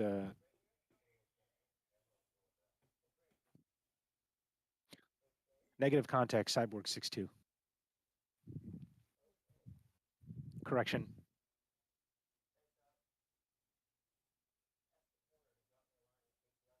Showtime correction, negative radar contact, Cyborg 6-3.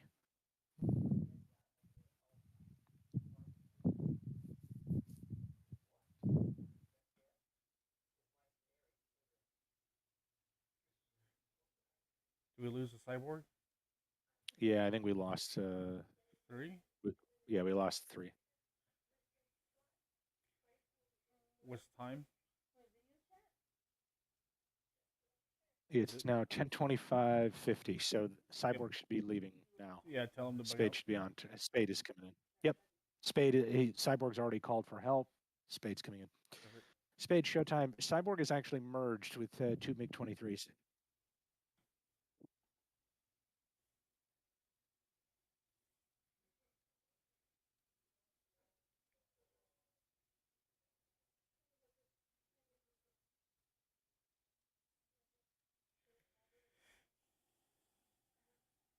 Now, see, I think this whole approach is wrong. Spade's going to be running into this mix in the wrong way.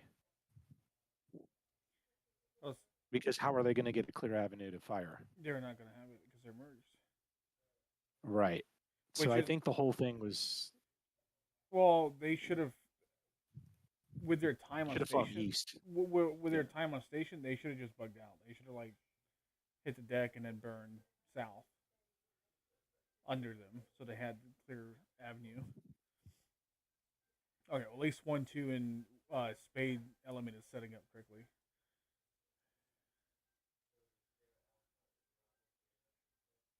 Oh, looks like we lost another cyborg. Spade 1-1, you are about to merge 10 miles. Okay,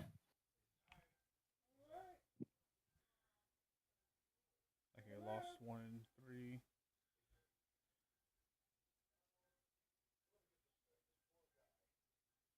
Spade, there's a second bandit there.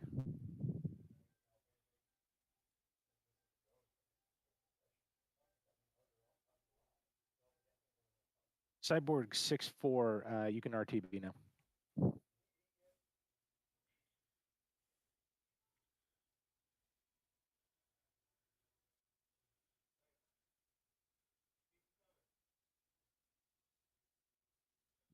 One and 2 going cold.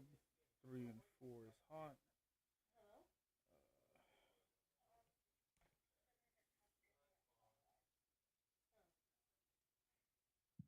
Spade, Spike 2 miles. You're merged with him. He's right on your 6.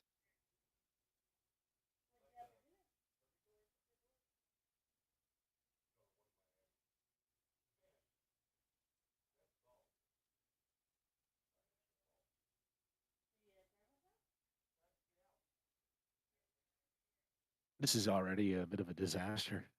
What's interesting is to see if Panther's going to be able to recover.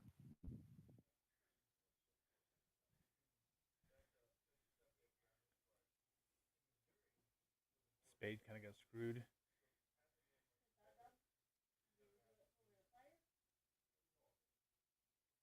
Furball, 1 friendly, 1 hostile.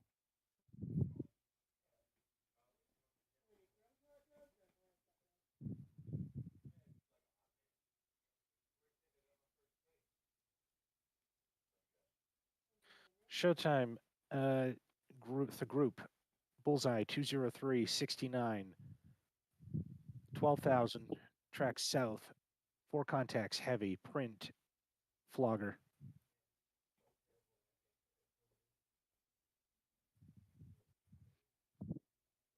Spade is still merged with a single MiG-23.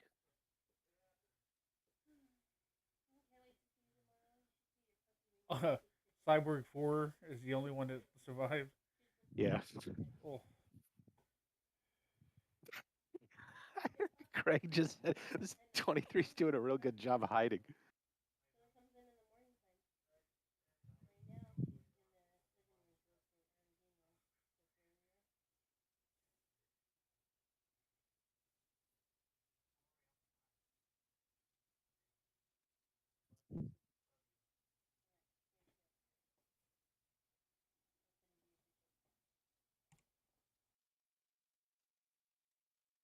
Spade 1-2 to your left, about 2 miles. That's where the 23 is. He's off to your left. He's turning toward the north.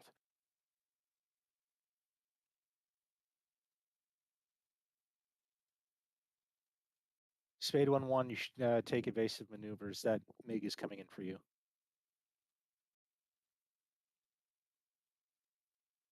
He's coming in from your right, from your south, Spade 1-1.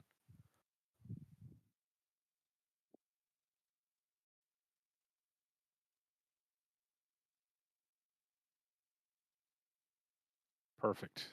Okay. Now we can get this going here, where the flight should set up. Although, those MiG-23s also bomb their target and they're piecing out. So far we have failed to stop any of the bombing runs, which is interesting.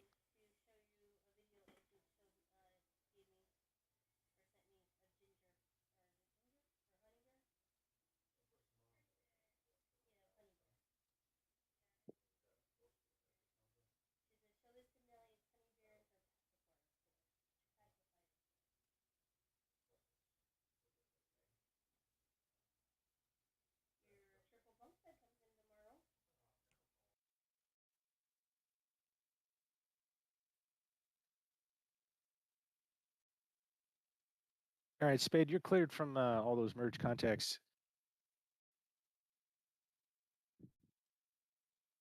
Showtime, new picture. Picture of 3 groups. Southern group, bullseye 205, 66, 15,000.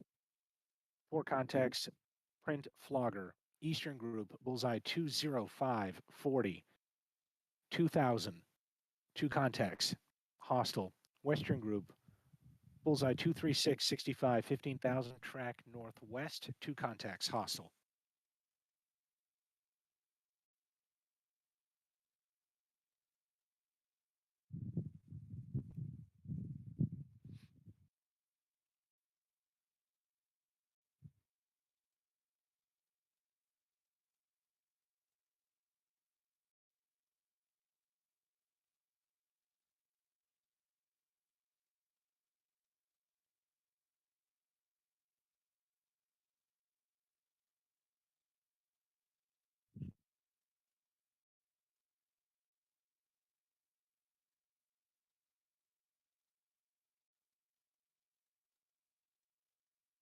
Ephraim, stand by.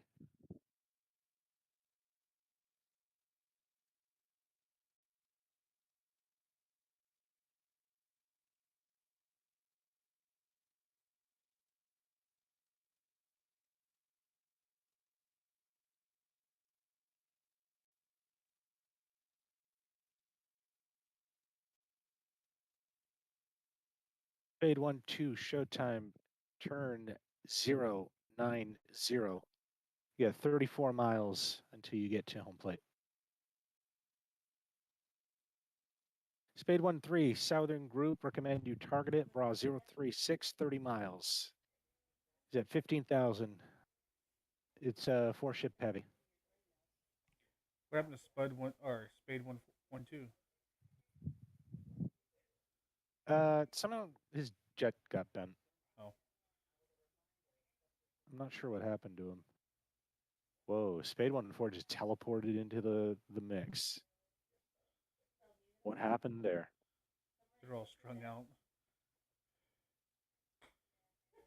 Oh. Showtime additional group, bullseye 205, 54, 6,000. 4 ships, Su-27. Spade 1-4, recommend you head south.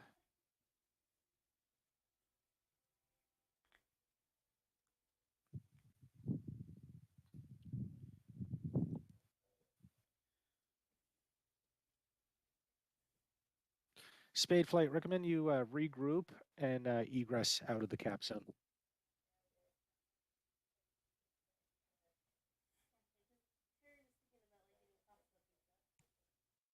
Panther, we're going to need you in about 30 seconds.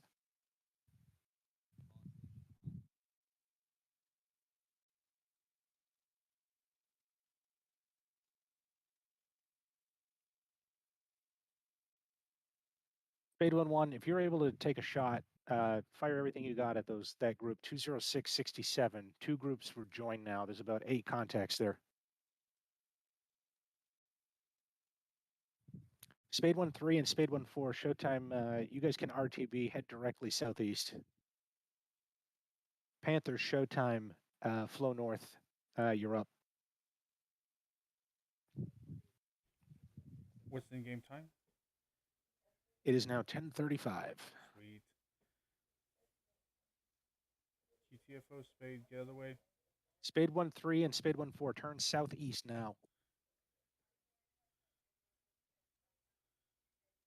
RTB, guys. RTB.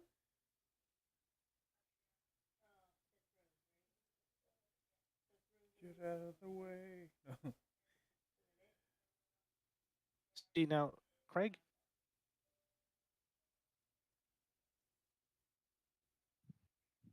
Oh, no, Craig went right up to Mar. I think he probably should have done it at DOR. But this will be interesting to look at. He might actually get a chance because these guys are all seem to be coming in at Spade 1-3 instead. So. I mean, they can get over then. They got Panther right there. Yep.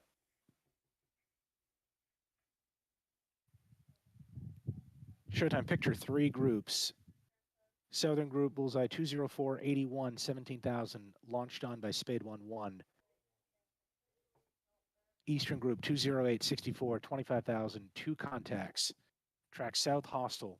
Northern Group 21448, bullseye, 25,000, 4 ship heavy, track southwest. What? That's not good. Who do we lose? Panthers already defensive. Look at this. Spade still did not get out of the way. I don't understand how. We've got to work out how to get the clear line of fire. I think what we need to do is I think we need to have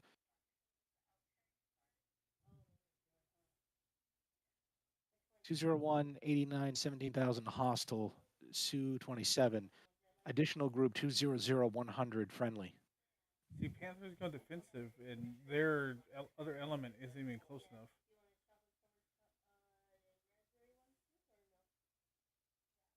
Spade 1-2, Bra 118, 7 miles. You should see it visually.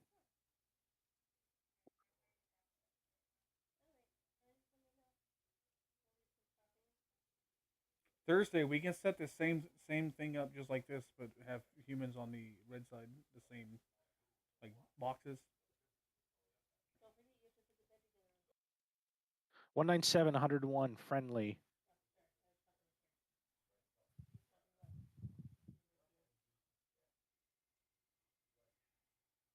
Panther 6-3, you got 2 targets right away you can shoot at 198, 100, and to the west of that 202, 100. They're both flowing south and southwest respectively. So we got to deal with this. Come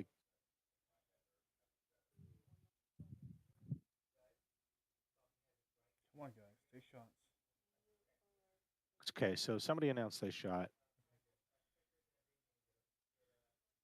Okay. Get the other bogeys chasing the guys home. Yep.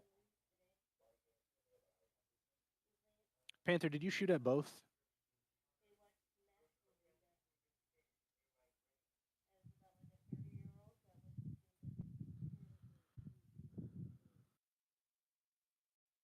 Why does nobody remember their call sign? Spade's calling he's 6. It's actually Spade 1. Panther's calling Spade 1 or something, or Spade 3 or something. They're 6. I do it all the time. I'll forget the first I name. know.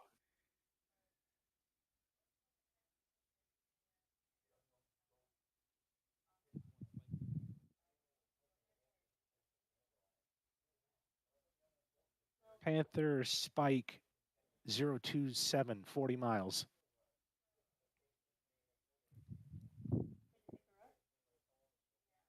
Panther 6-3, recommend turn north, northeast, Bra 024, 20 miles. The southern group is leaning on Spade 1-4. Spade 6-2, you're going to have to turn south. Spade 6-1, you turn north. Northeast. I'm going to see if I can maneuver them manually here because they're like completely messed up.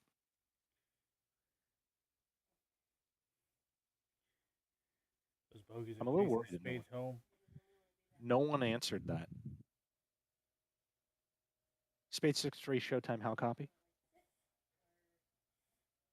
You're calling Spade, not Panther, or Panther. How do you read?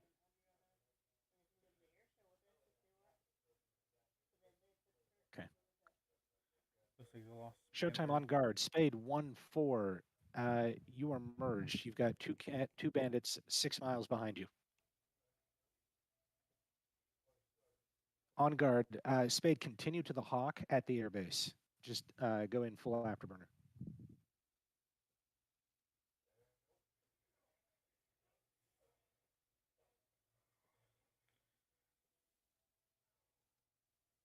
Panther, additional threat behind that one, about 5 miles.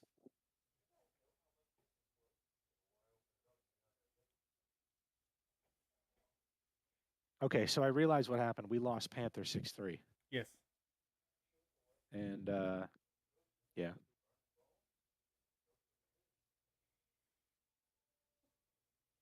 Hostile. See, this is a problem. They're turning back so close. We're going to have to work. I think we're going to have to run this type of mission multiple times. Oh, yeah. But I think it's a good bench line to see where we're at. On a scale of 0 to 10, I'd say about a 3.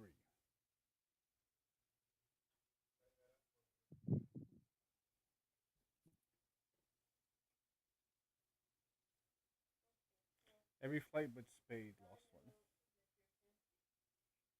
Spade technically lost somebody, but he didn't lose the jet per se. He just limped his way home. Yeah. Yeah, you're right. It wasn't combat effective, so every flight lost something somehow. Panther 6-1, you've got a wall at 208, 104. You're now up against 6 bandits, the 2 in front of you and the 4 behind them.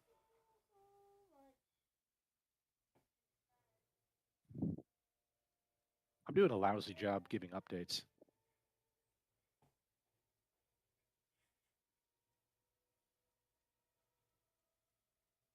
Panther 6-2, fire as much as you can at that wall of 4.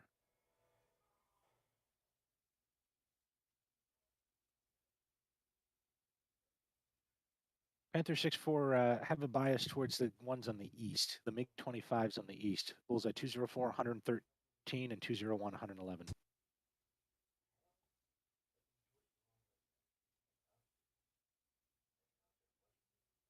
Oh my goodness, Rhodey missed the guys on the west. Panther 6-2, break south now. Turn south.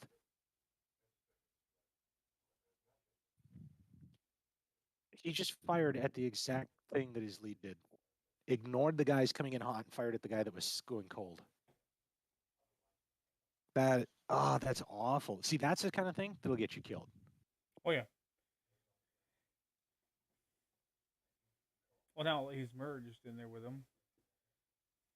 Yeah, Rhodey didn't turn back again. We're going to have to go over that. Like, you fire and you get out. You don't fire and contemplate.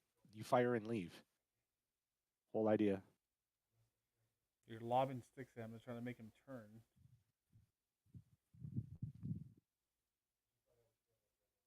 They treat it like it's fighting to the death, and like it's not fighting to the death. It's throwing rocks and making them run. It's like in infantry, it's like grenades. You're just lobbing stuff out there to try to make them break. I'm definitely going to debrief this as a failure.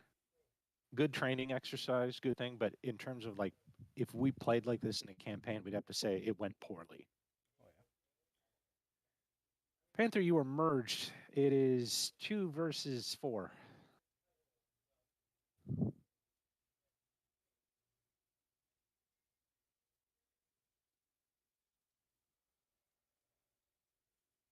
What is Panther 6-4, your nearest threat is behind you 10 miles. I wouldn't really turn much.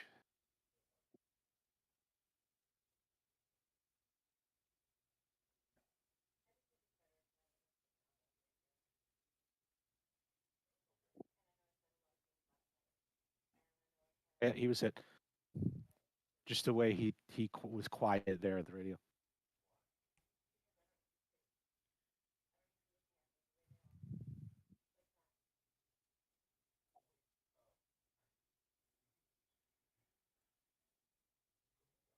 I'm surprised 10 minutes felt so long.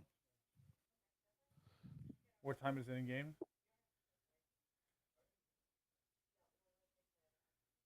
I haven't seen the AI come up yet.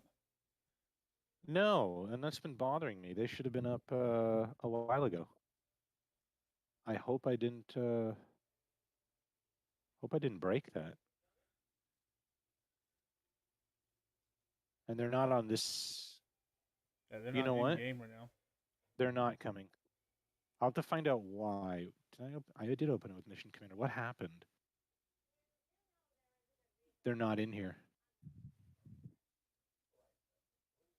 I don't know why the AI didn't show up. I'll fix it, but yikes. Let Panther know that they're not coming. Panther showtime. If you can disengage, just get off. Obviously, whenever you can. F-15s are not coming in, by the way.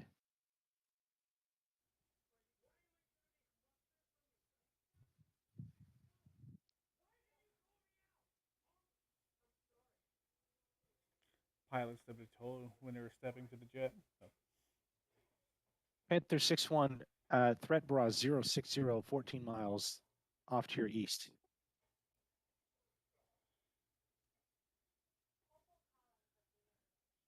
Hey, from 6-1, you turn left to heading 058. You got a chance at these guys.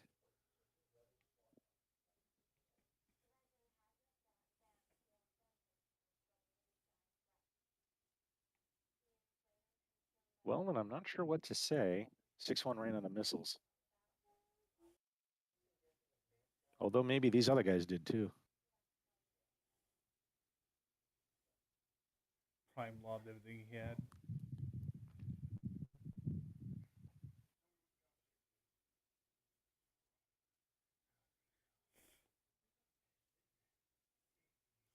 You see Spade? Spade's still over there fighting the. Panther is sandwich. Brought to the east, 069, 10 miles. He's flowing cold. North, 10 miles, also flowing cold. And 293, also flowing cold.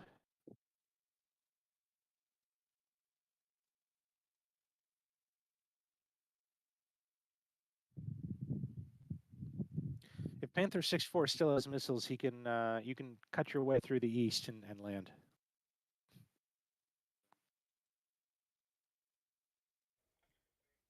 What is Craig doing over there? Apparently, this guy that followed them in, he was like dogfighting him this whole time, and I don't know. We're gonna have to watch the Acme. Like, I really, really want to like load this up on TACView for everybody.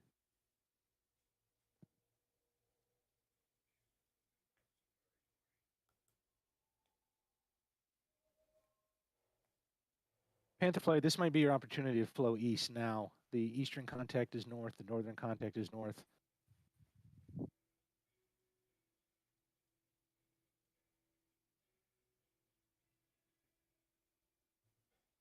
Chalice is about to get shot down.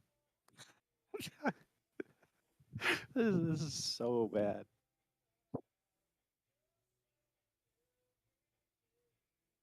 But I think this is a good baseline mission. I'll add the F-15s, but I think we need to do this in a way that we run the mission, and we get used to this idea, and we got to get used to the idea of getting out of the line of fire. Yes.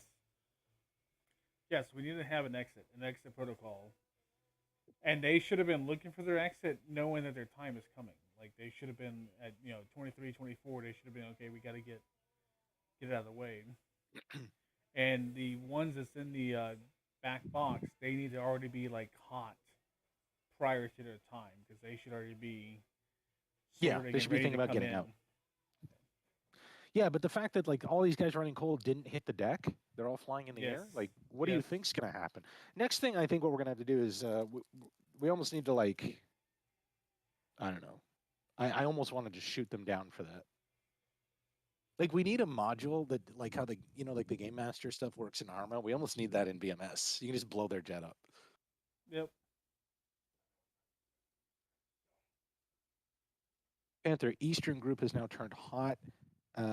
Range to Panther 6-4 is 30 miles. You guys should be able to come in for a landing. It'll be a little fast, but you should have hot cover.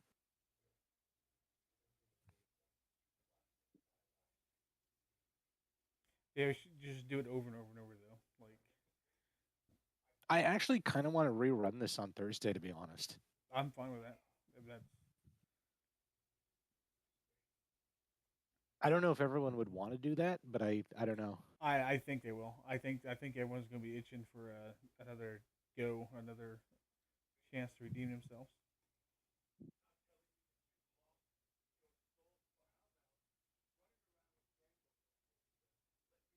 And you know that zombie mission idea now would actually come in handy. Yeah. Because this is the type of practice for the get on station, get off station idea.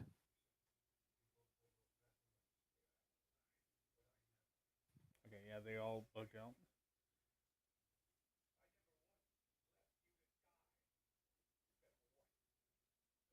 Panther, you should be clear. All the enemy jets are flowing north.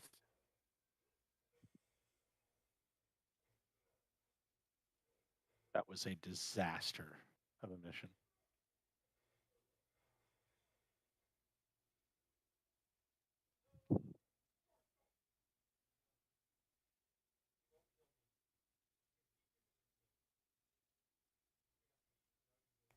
Well, I had a lot of fun for that.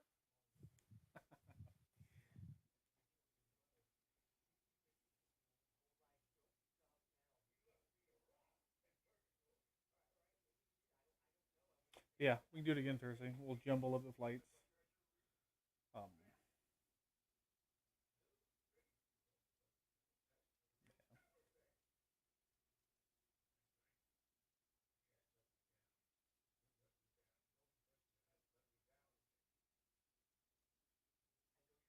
But the idea is you shouldn't have to brief it again.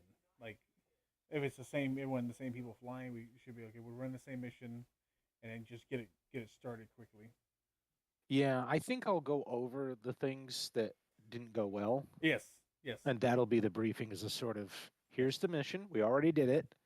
This is what we did wrong. And yeah, here's what we did wrong. And then let's try it again. Go. I know what I did was like I just stopped updating them when it's like they're busy merged, and I realized there's no way they're going to deal with these other groups coming in, and I just stopped labeling everything. Yeah. And then when they finally do defeat it, it's like, yeah, you're surrounded by like 3 more groups. Oh, and the target you're defending is dead. Just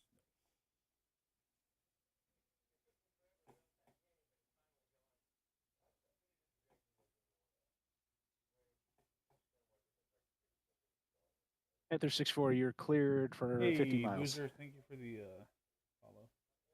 Maybe you're still here. So I would say the only guy that did well in this was the tanker. Hey, Chalice is still alive. He didn't deserve to keep flying. Like that MiG-29 should have just buzzed him on the way out and just zap.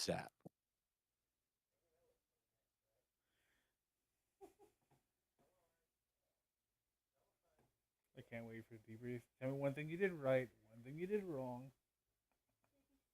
But to make it easier, name one thing you did right and 10 things you did wrong. I'm just kidding, of course, but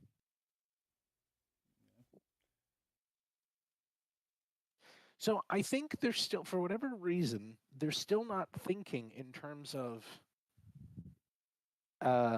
the distance. I don't know what it is, but at 50 miles, they don't seem to be caring that something is out there 50 miles away. I think a lot of them aren't even like they're not even comprehending the distance, to be honest.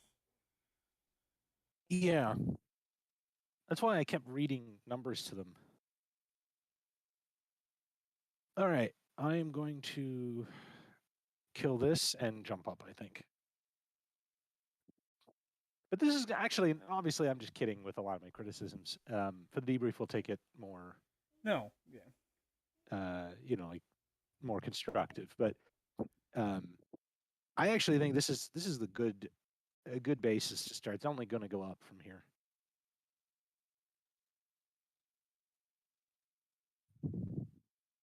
So, all right, I'm going to jump up. All right, sounds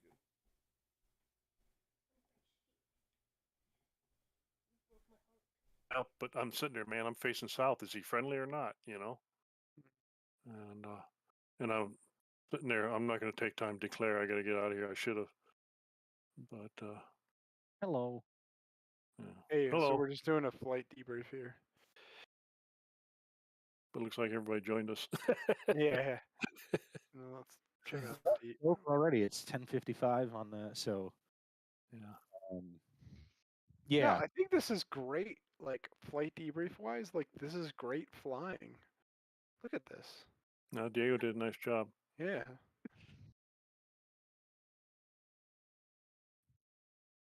And then see when he gets shot down. That was right after me. Right there. Probably, I'm not sure he's tracking that guy right on his ass. Oh, Mailman took that missile from me. I was.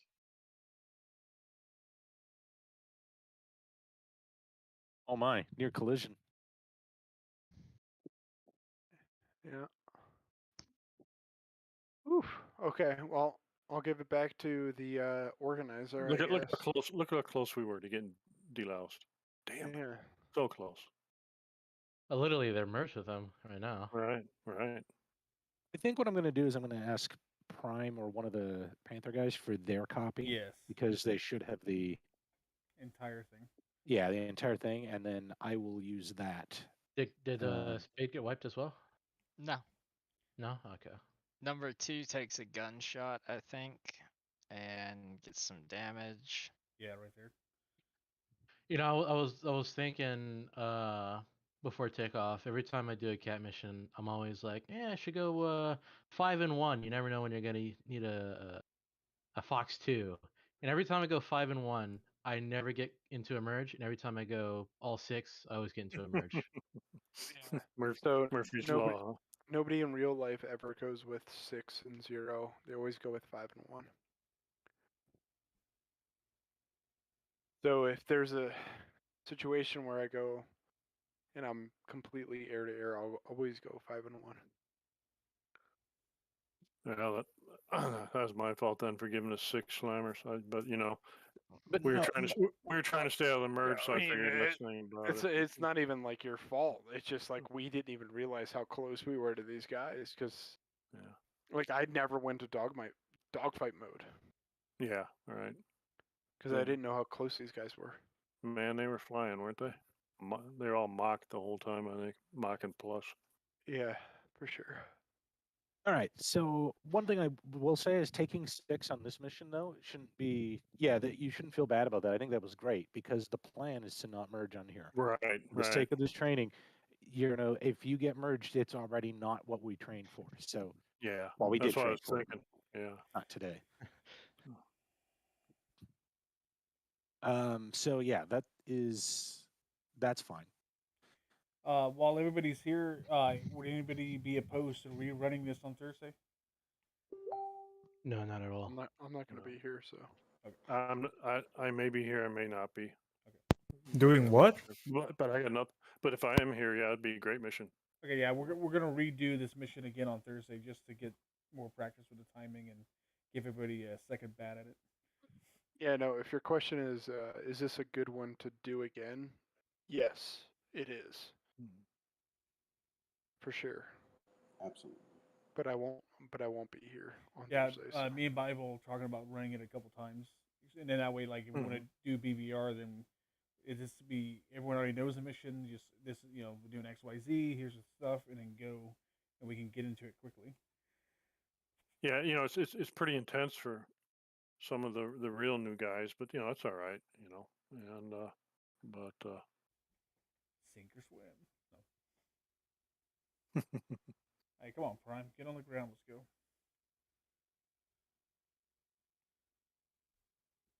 Prime's all lollygagging, coming back from his jet. Prime likes to do his patterns. Well, according to F4 radar, it looks like everyone is below 10 knots in speed, so it looks like they definitely are on the ground. Well, or on the ground or on the ground. In the ground. There we go. All right. Yeah, this is great. So, how does everyone think it went? Do we think this was a success or a failure or somewhere in between?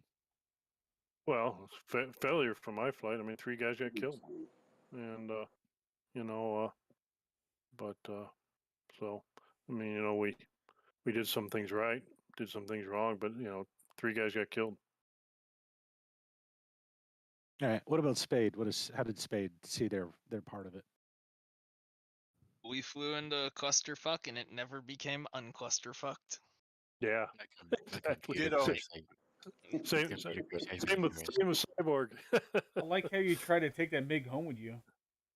No, I went back home. I took that MiG home with me, thank you very much, and then I ran him away. Like he does with every woman. Pretty much. I think I was the last one I out. get the joke now. Mr. Prime, are you able to upload your Acme? I would like to use it.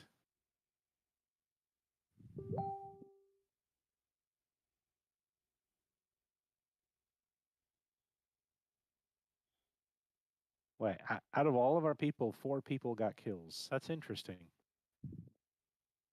According to Prom's final scorecard there. or prime. That's usually how it is. Most of the kills come from a minority of pilots.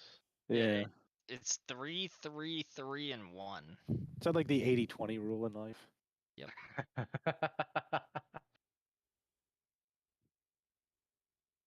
the fuck is the user folder? Sim? No.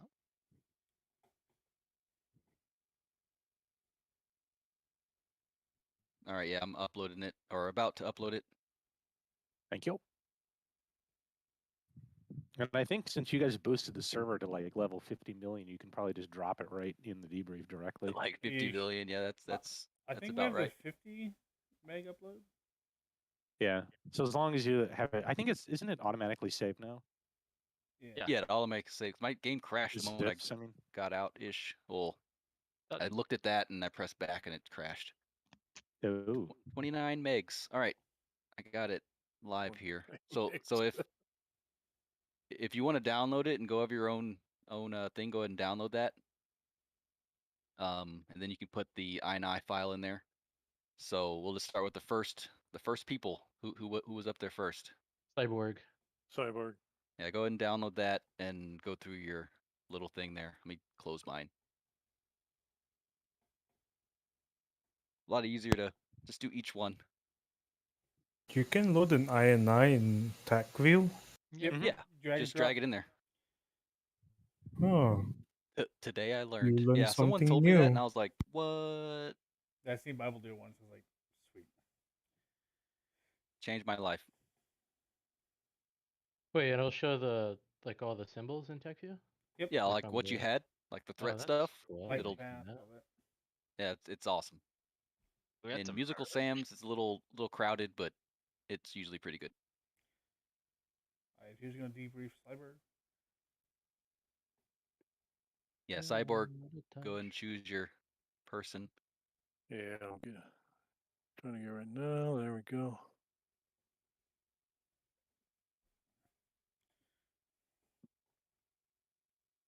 Ooh.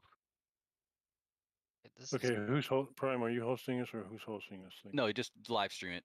We don't. Okay, Hosting is okay. dime a dozen for people. Okay, let me get it going here then. It didn't auto record. Yes, it did. It just zipped it. Yeah, it zips it now automatically. I did not know that. Okay, here's Cyborg. Ah. And oh,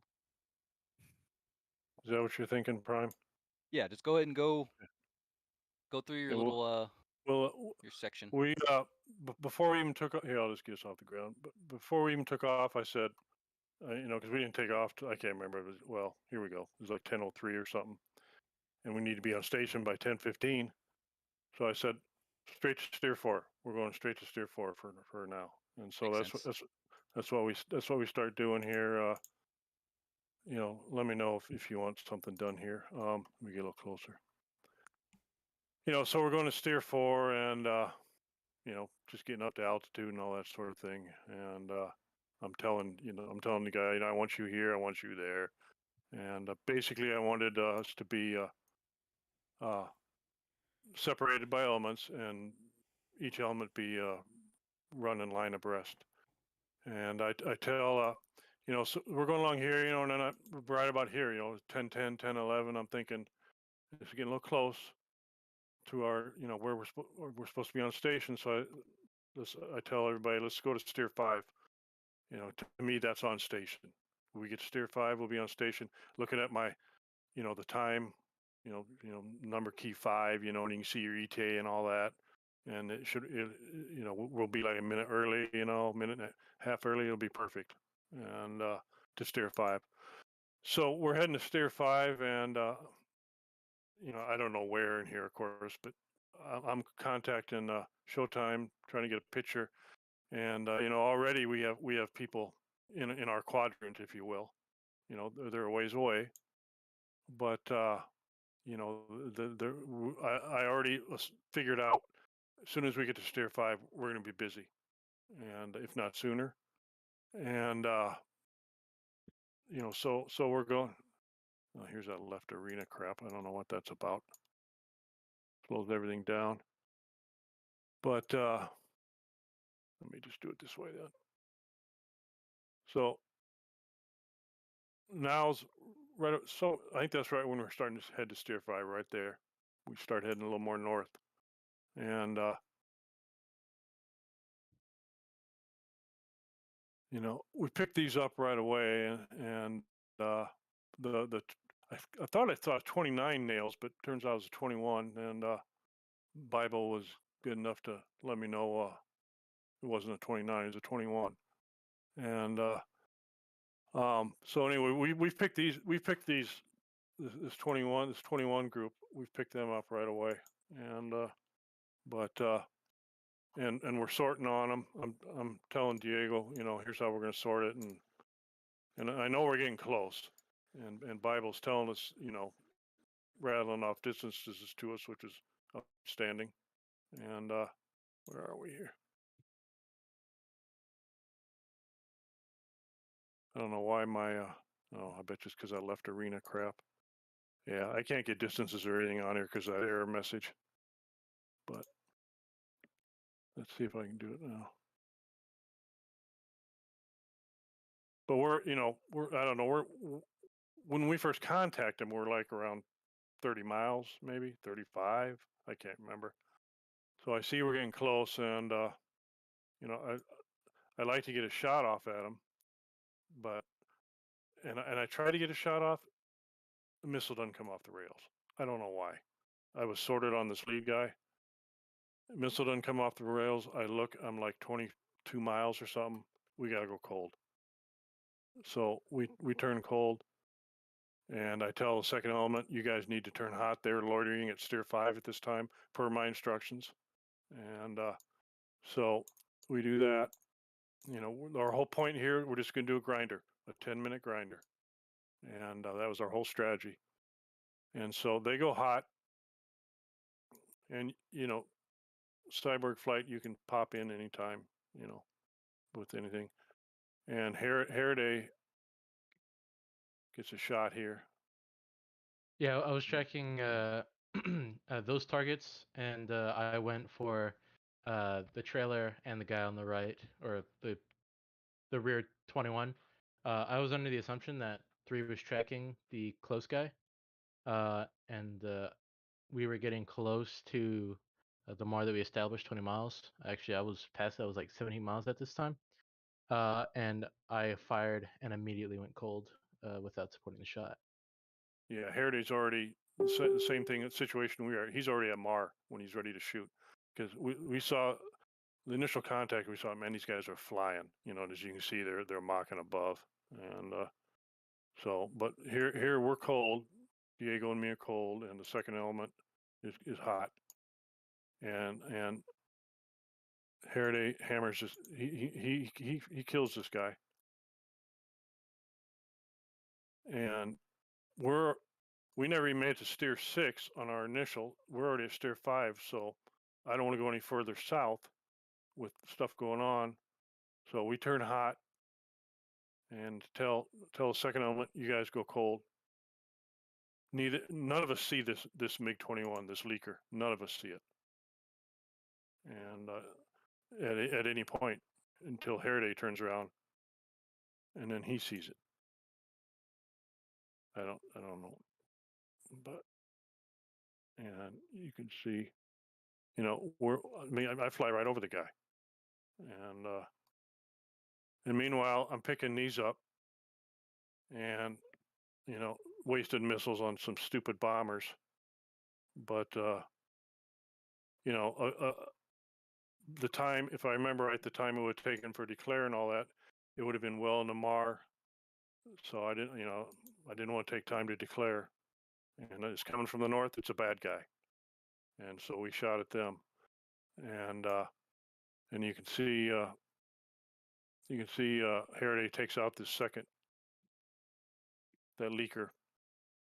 So yeah, I heard Showtime say that there was a leaker behind 6-1 and 6-2. So I turned around and I looked for him. I locked him up pretty quickly. Smashed my IFF, smashed the data link request, sent it up to Showtime for declare, and took the shot. I was able And to so visually call that kill. yeah, within the first few minutes, Hereday's already done an incredible job. Got 2 kills, and so at this point we're going to turn hot again and pick up these 23s, and if I remember right, right when we turned hot, they were like at 38 miles or something like that. And so we're getting sorted on those, and I see they're a 4-ship, and I want nothing to do with the 4-ship with only 2 of us. So we go cold and tell these guys to go hot, and we're going to join up with them. If we're going to take a 4-ship, we'll all 4 join up. And so that's what we do. And as you can see, there's missiles everywhere. I'm sorry I can't do it frame by frame, but I keep getting that left arena error message, and we'll be here all night if we try this. But anyway, we fire missiles. 2 of them get killed. I think I killed one, and I'm not sure who got the other one. And they're firing missiles at us. I got the other one. Okay. And it's a real fur ball there.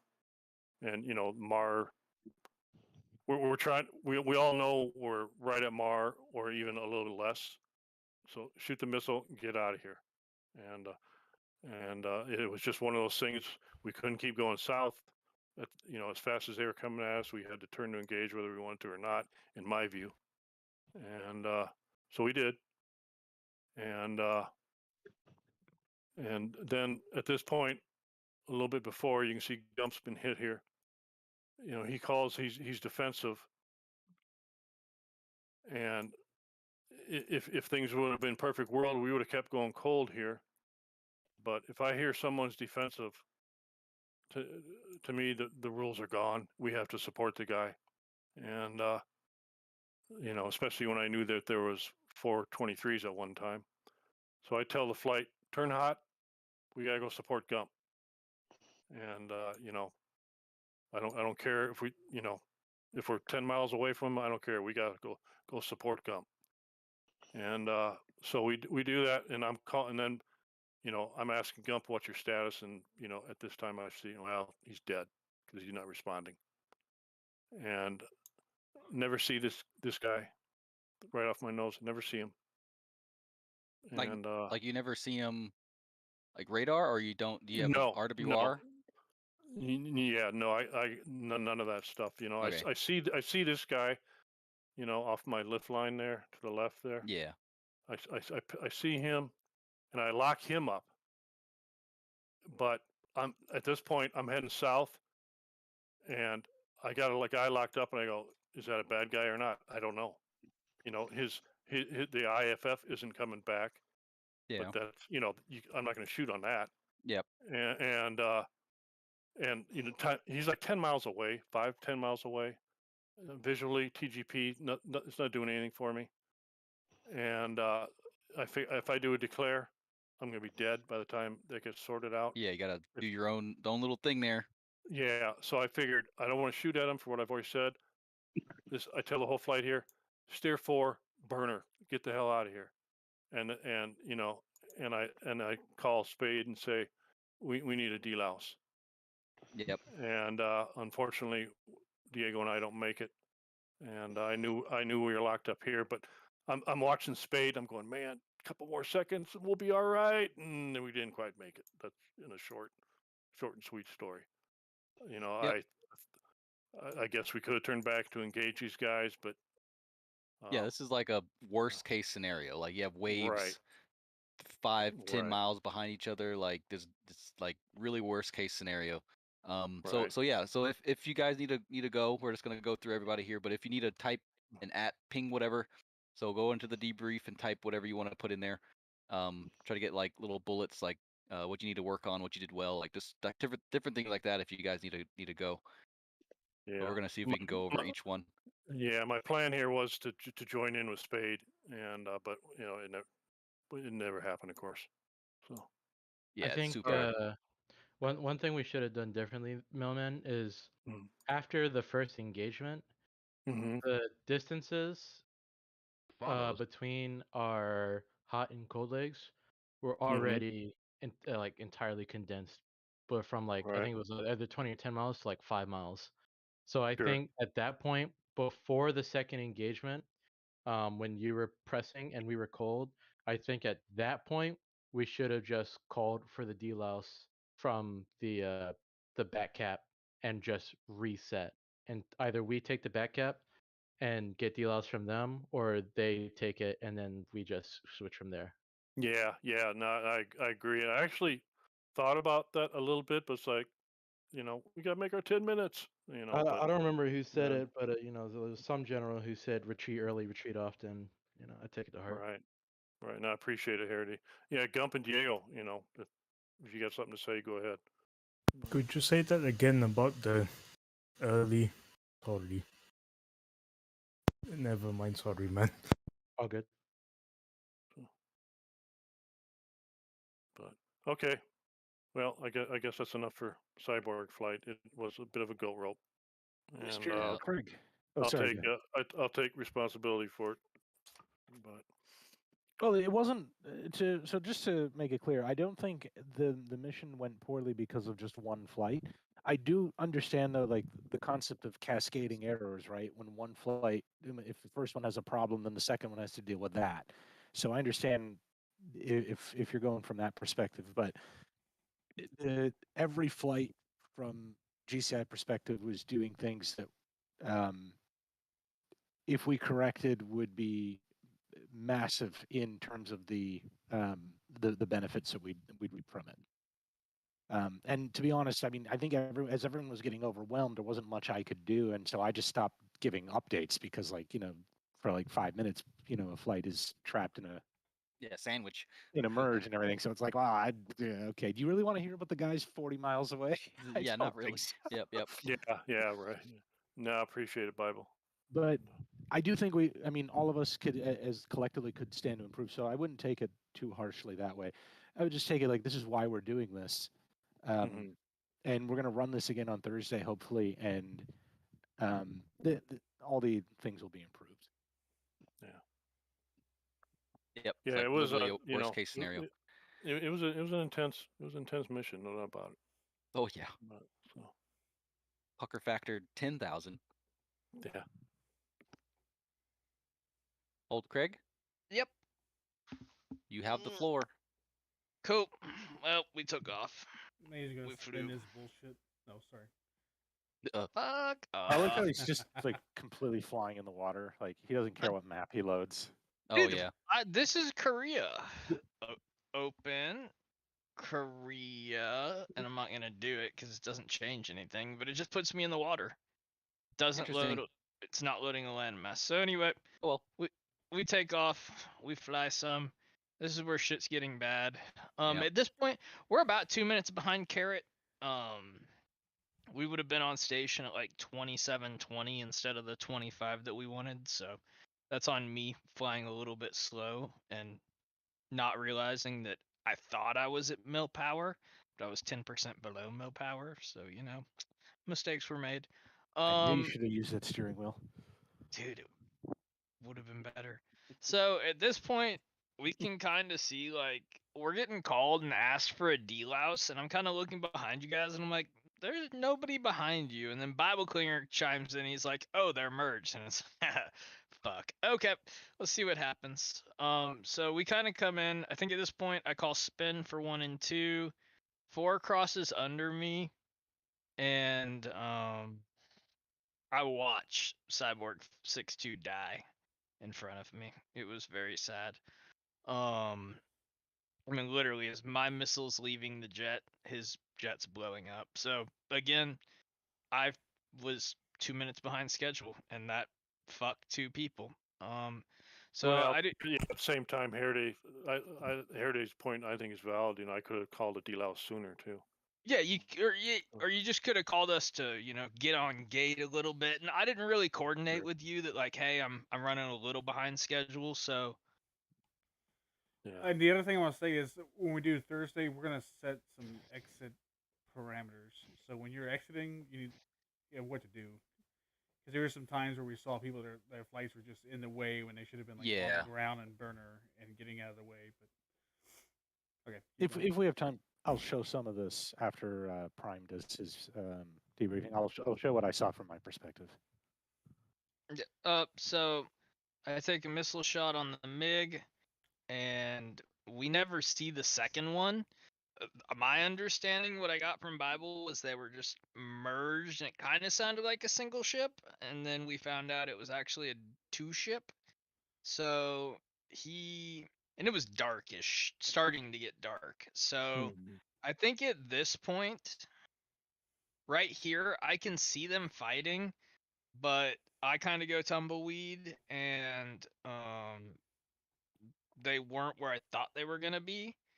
And my number 2 takes a gun hit and disengages, and I start trying to vector him home, and I just never saw him there.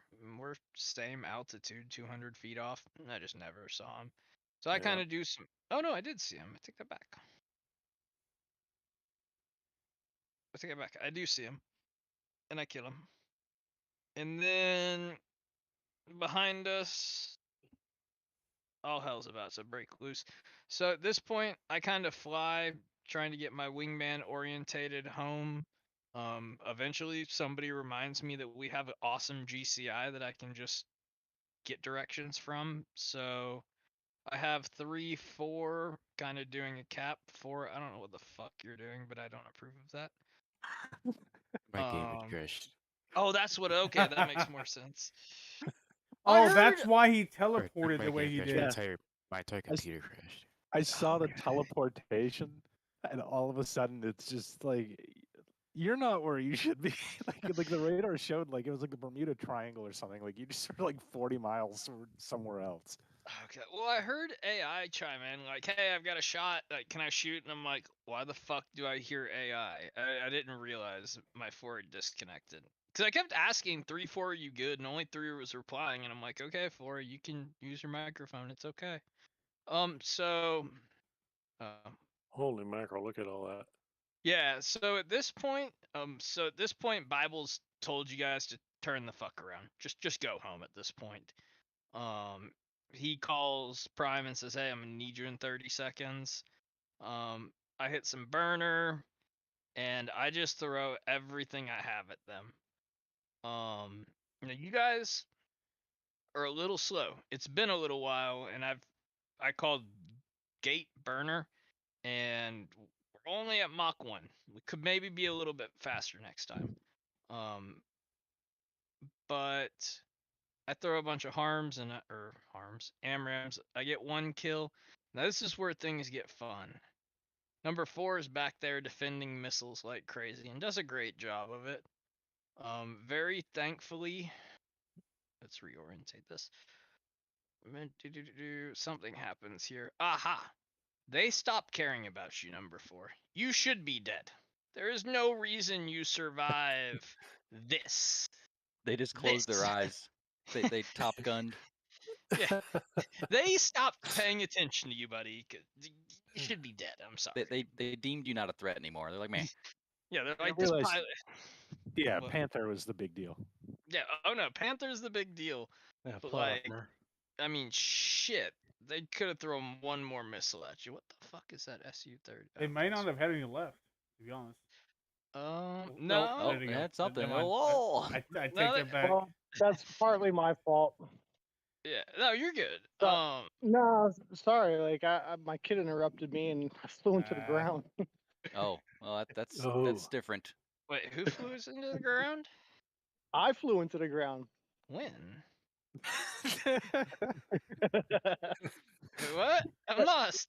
When did you find? Who are you? Spade 1-4? 1-3. Oh wait, 1-3 flies into the ground? Really?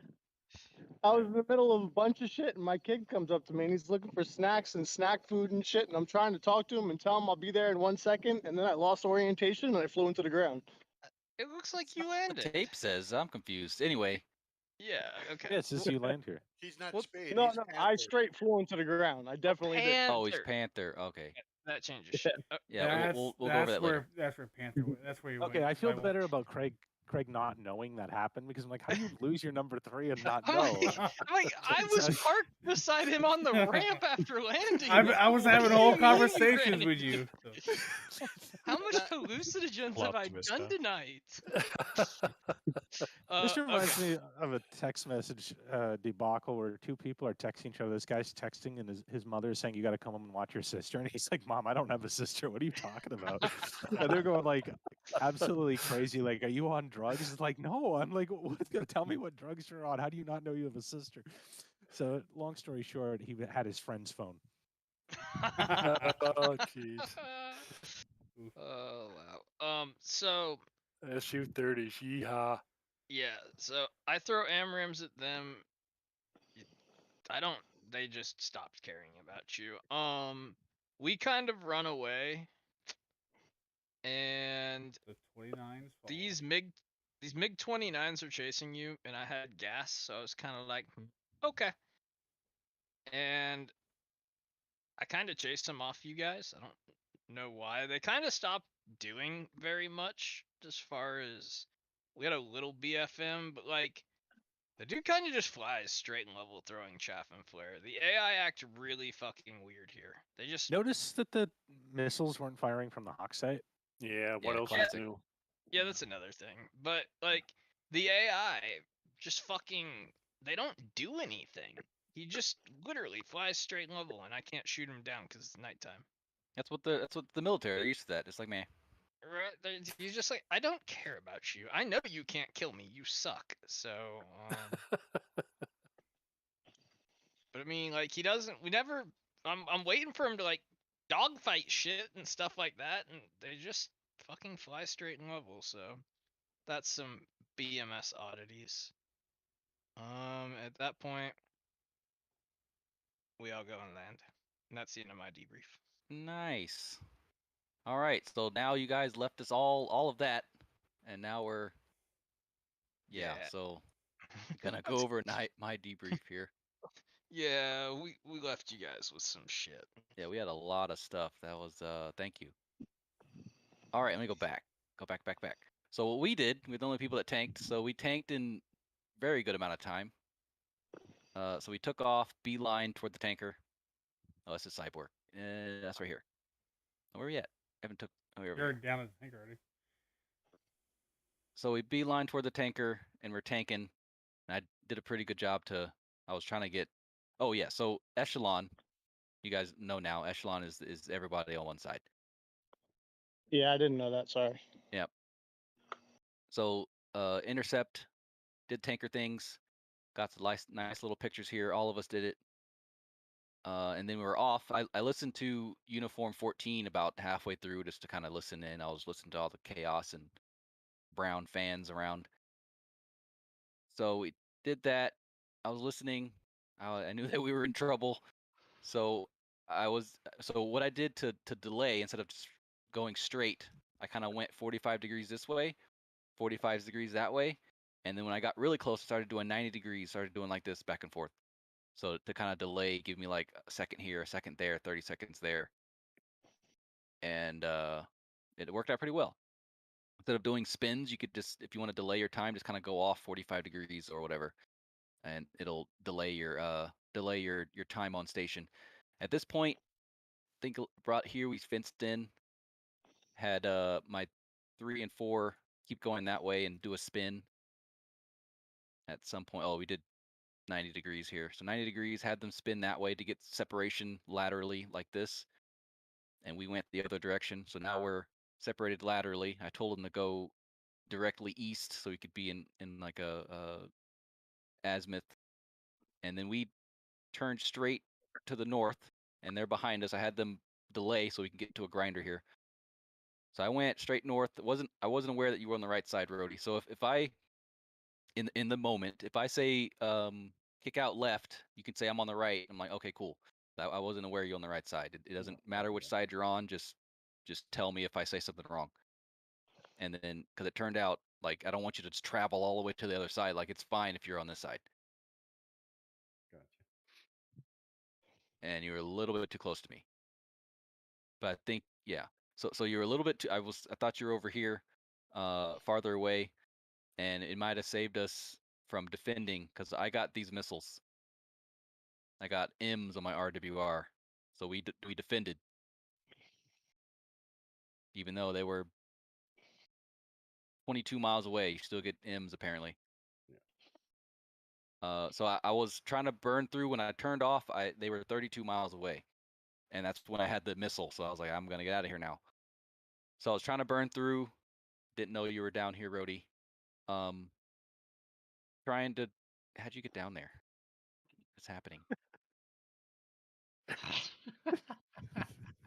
So you were okay. What was this when I told you to switch back?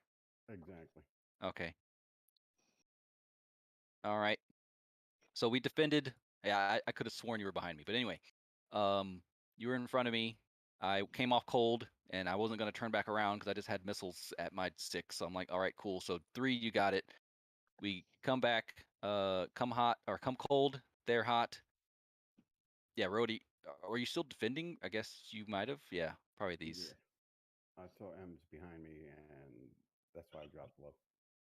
Yeah, I was defending as well. Ooh. That's all I got. I gotta run. Take it easy, guys.